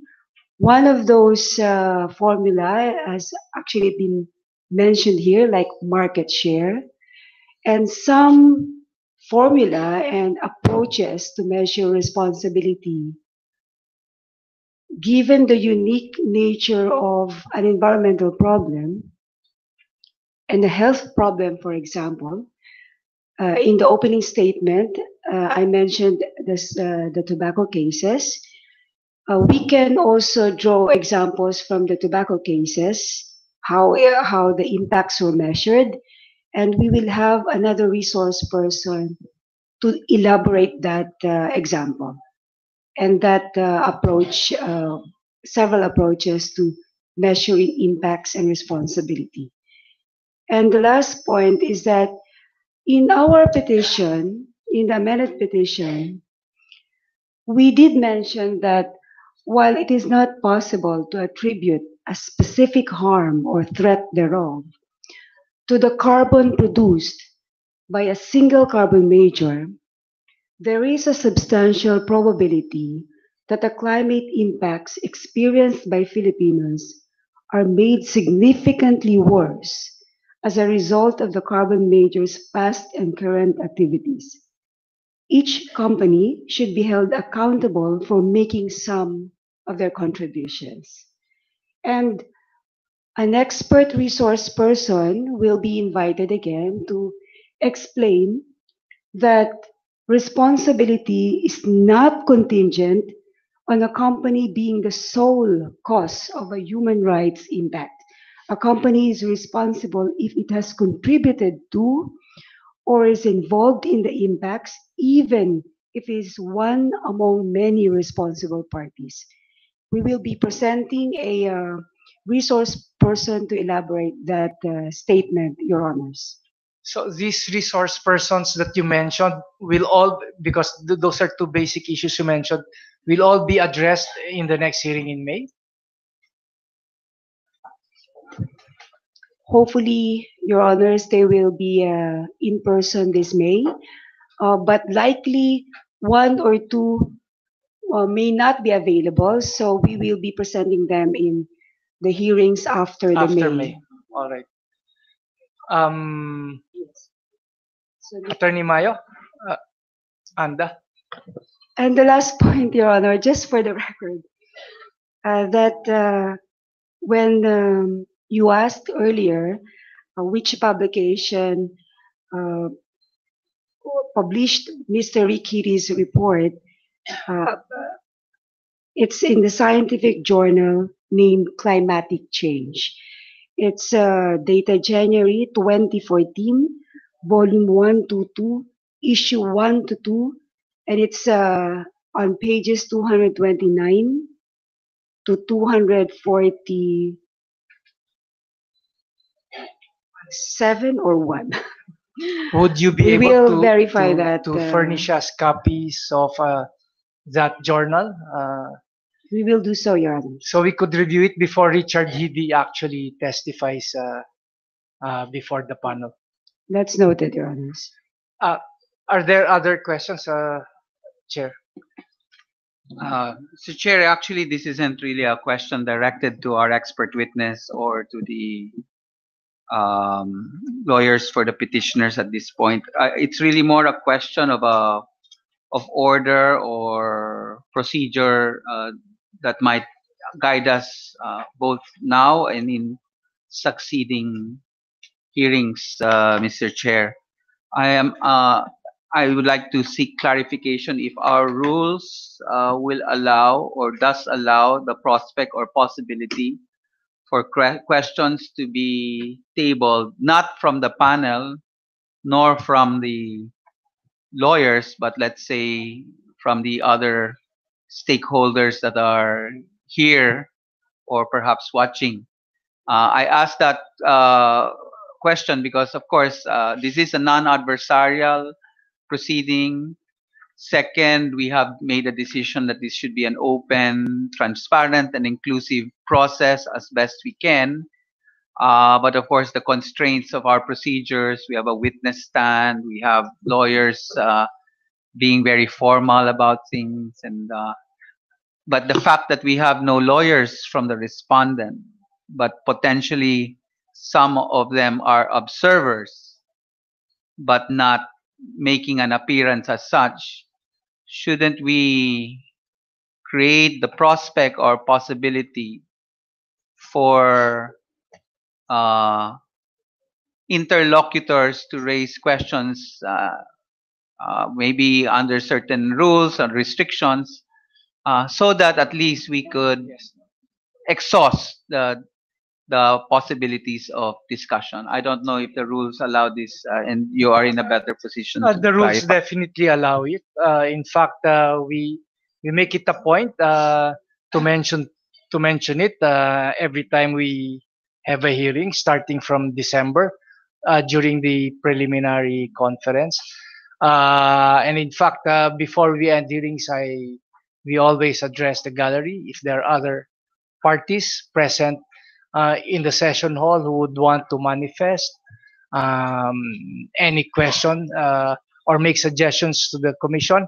So anyway, I would reiterate that, and perhaps what the chair is suggesting is if we could have a concrete mechanism or procedure whereby we could gather formally these questions.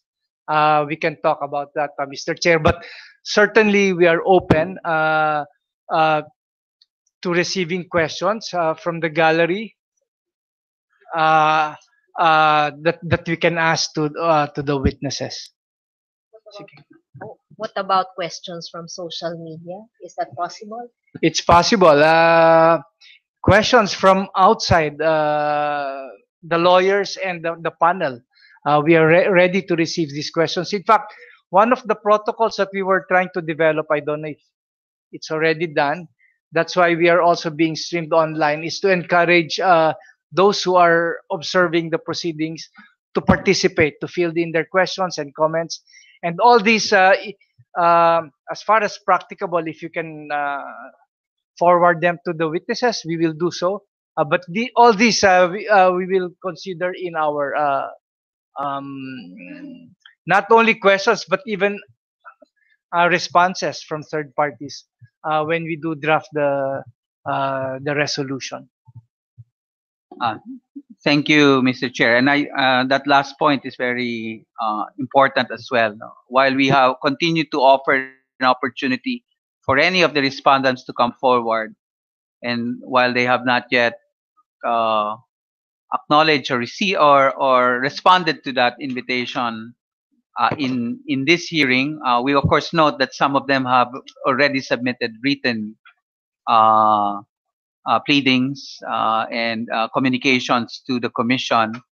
It's a good thing that you also say that even at the end of this whole process, even prior to making a report, we will continue to allow the opportunity to be provided to any interlocutor to present whatever they feel will be useful for us as we prepare the report. And just to add, Mr. Chair, has observed that the respondents are not here. We have made the decision to reach out to experts, other witnesses that would tend to dispute the evidence of the petitioners, and we do intend to invite them, and that is the reason why, that is the major reason, in fact, why we are conducting hearings in outside of Manila, in New York and in London, because we do want to give the respondents who are based outside Manila to participate in our proceedings. Yes. And as Commissioner Pimentel Gana is reminding me now, I reiterate the invitation to the respondents, whether they are here inside the room, they're lawyers, or observing elsewhere, to consider participating in this dialogic process. So, are there any further questions from the panel? Okay, come Karen. Just a basic question that I wanted to ask earlier on. I'm sorry, I'm going to go back to the documents that were presented, particularly the inter-office correspondence and this particular letter. Have these documents been acknowledged by the carbon majors, for instance, Exxon, to your knowledge, or has this been refuted or the authenticity assailed? To the best of my knowledge, it has neither been addressed by them, but it's what I believe is an archive from a former employee But I would again have to check with the staff to confirm the source. Thank you for that.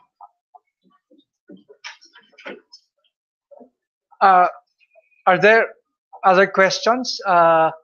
There.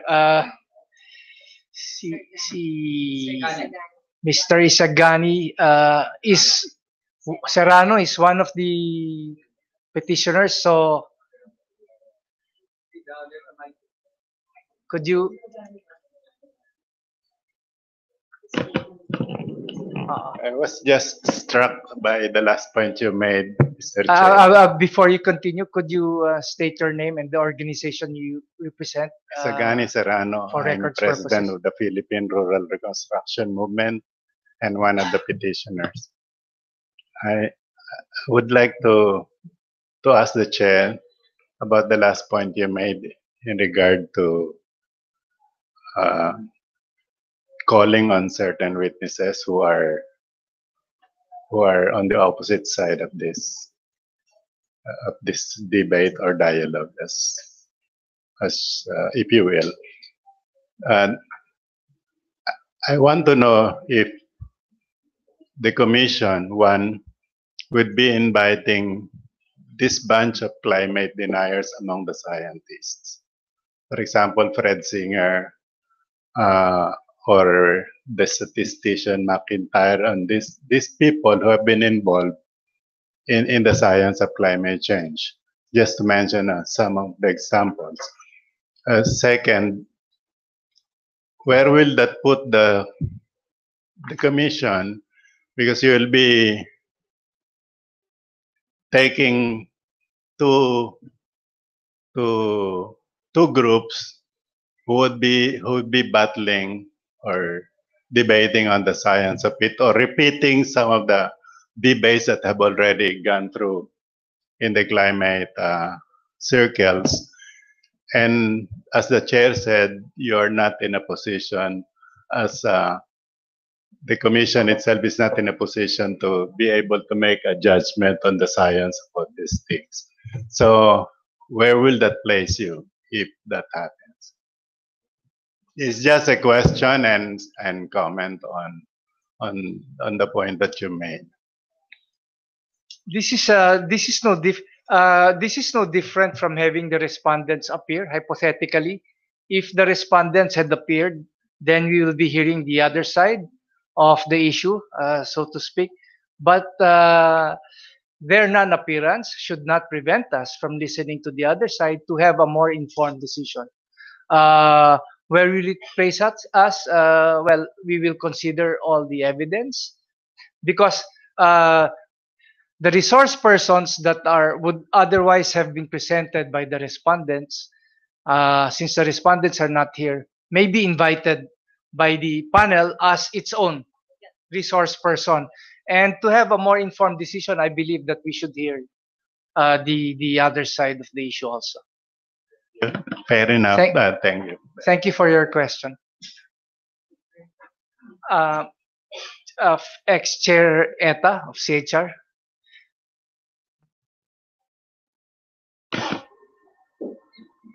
Thank you, Chair. First of all, congratulations.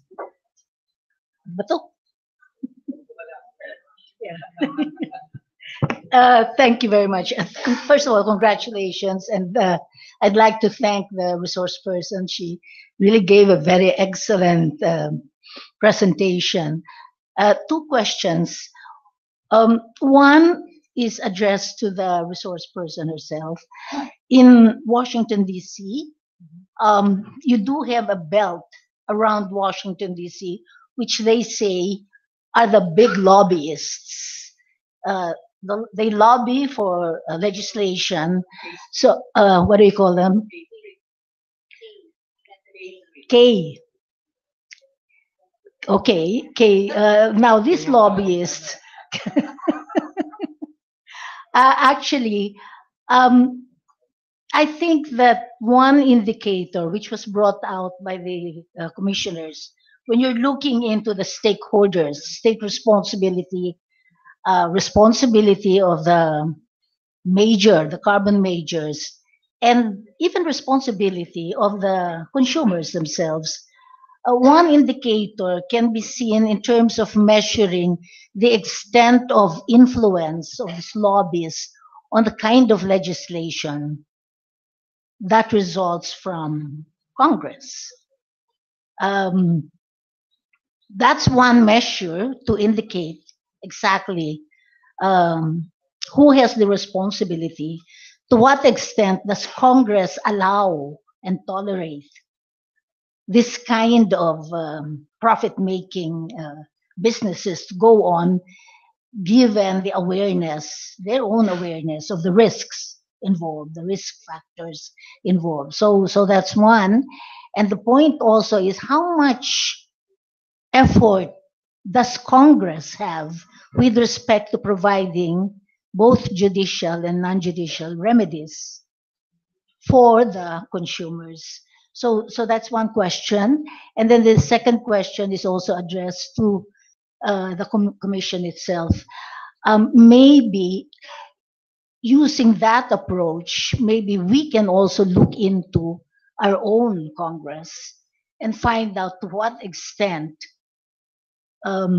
legislation allows for big businesses that are linked to carbon majors in satisfying themselves, in allowing the passage of legislation. And the same point, what kind of remedies are allowed for the consumers and the victims, given the fact that we are a state party to 8 of 9 international human rights instruments. And she pointed out, Ms. Hamilton pointed out, that there are a lot of resolutions from CEDAW. We're a state party to all these instruments. And this can be, in fact, a way of measuring the role of the stakeholders. So that's my question to you, and also to the commission, if you want to answer. Thank you. Do you care to respond to that? Sure. The one thing I would address, I realizing upon your questions that I may have overstated the lack of responsibility states have with respect to climate. And I want to be clear about that. Yes, in the United States in particular, we have a case right now, Juliana v. US in our Children's Trust, where this question of what responsibility does the United States have specifically in terms of addressing climate harms. Fortunately, that case will now enter a stage of discovery after the government's writ of mandamus was rejected. I believe that there is no one size fits all with respect to states' responsibility, and it's consistent with international law about common and differentiated responsibilities. So, to your point is very well taken, and there are concerns with respect to the United States specifically because of the current administration, because of the withdrawal from the Paris Agreement, because of a rapid expansion endorsement of continued fossil fuel extraction. Those stand in direct opposition to states' obligations to reduce their greenhouse gas emissions. Despite the effort to withdraw from the agreement, there is a global effort underway to reduce those emissions. So my only point would be that I think that there will be a balancing test between states' responsibilities and the responsibilities of the carbon majors, and I do think that over time that that distinction will become more apparent. Thank you very much, Ms. Hamilton. Do councils, do you have further questions for your witness? Yeah. We're finished, Your Honors. Okay, we will recognize Mr. Yabsano of the Greenpeace Southeast Asia. Thank you, Your Honors. And I apologize for taking the floor despite the presence of our counsels. I am also a petitioner to this petition even before I joined Greenpeace. So now I would be wearing two hats, but I am making this manifestation not just as a petitioner but also as a Filipino and one who has roots in Tacloban City, also one who has seen as a direct witness the convoluted process in the global community of trying to find a resolution to the issue of climate change. I would like to thank the Commission for the space you are giving this issue. I am very pleased with the way you are handling this whole process, including the public hearings in the past 2 days. I think what I want to say is that climate change is what it needs to be called, a crisis, because the climate crisis is indeed a crisis, and a crisis that we don't uh, want to become worse. And the reason why we try to do the unimaginable is because we want to avoid the prospects of a future that is also unimaginable for all of us. Um, I've also listened very intently to the comments of the honorable commissioners, and I just really want to say in this manifestation that there are issues in this world where we ask questions about justiciability, about logic. But the climate crisis, I must say, is beyond that, and I trust in and I have huge faith in the Commission, despite the state of our institutions in this country. We have faith in the ability of the Commission to prove that there are courts of justice rather than just courts of law. Um, and I also trust in the ability of humanity to find a solution to the climate crisis, and I feel very heartened to see that that spirit is alive in this very hall. Thank you very much. Uh, Thank you very much for that manifestation and expression of faith in the Commission. We appreciate that. If there are no other matters, it's already 1 o'clock. Clerk. Your honors, maybe may we move that our resource person be excused for today? Yes. Thank you very much, to Miss Hamilton, Dr. Hamilton, and we hope that you would be available on a later date to present yourself again before the panel, should we deem it necessary. Thank you very much, Kurt. Your Honors, just a few administrative matters. The transcript of stenographic notes for the 11 December 2017 meeting shall be made available upon written request to the Commission through a letter or to nicc.chrp@gmail.com without any cost. The availability of the transcript of stenographic notes for this inquiry hearing shall be announced in the notice to the parties, which shall be issued by the Commission.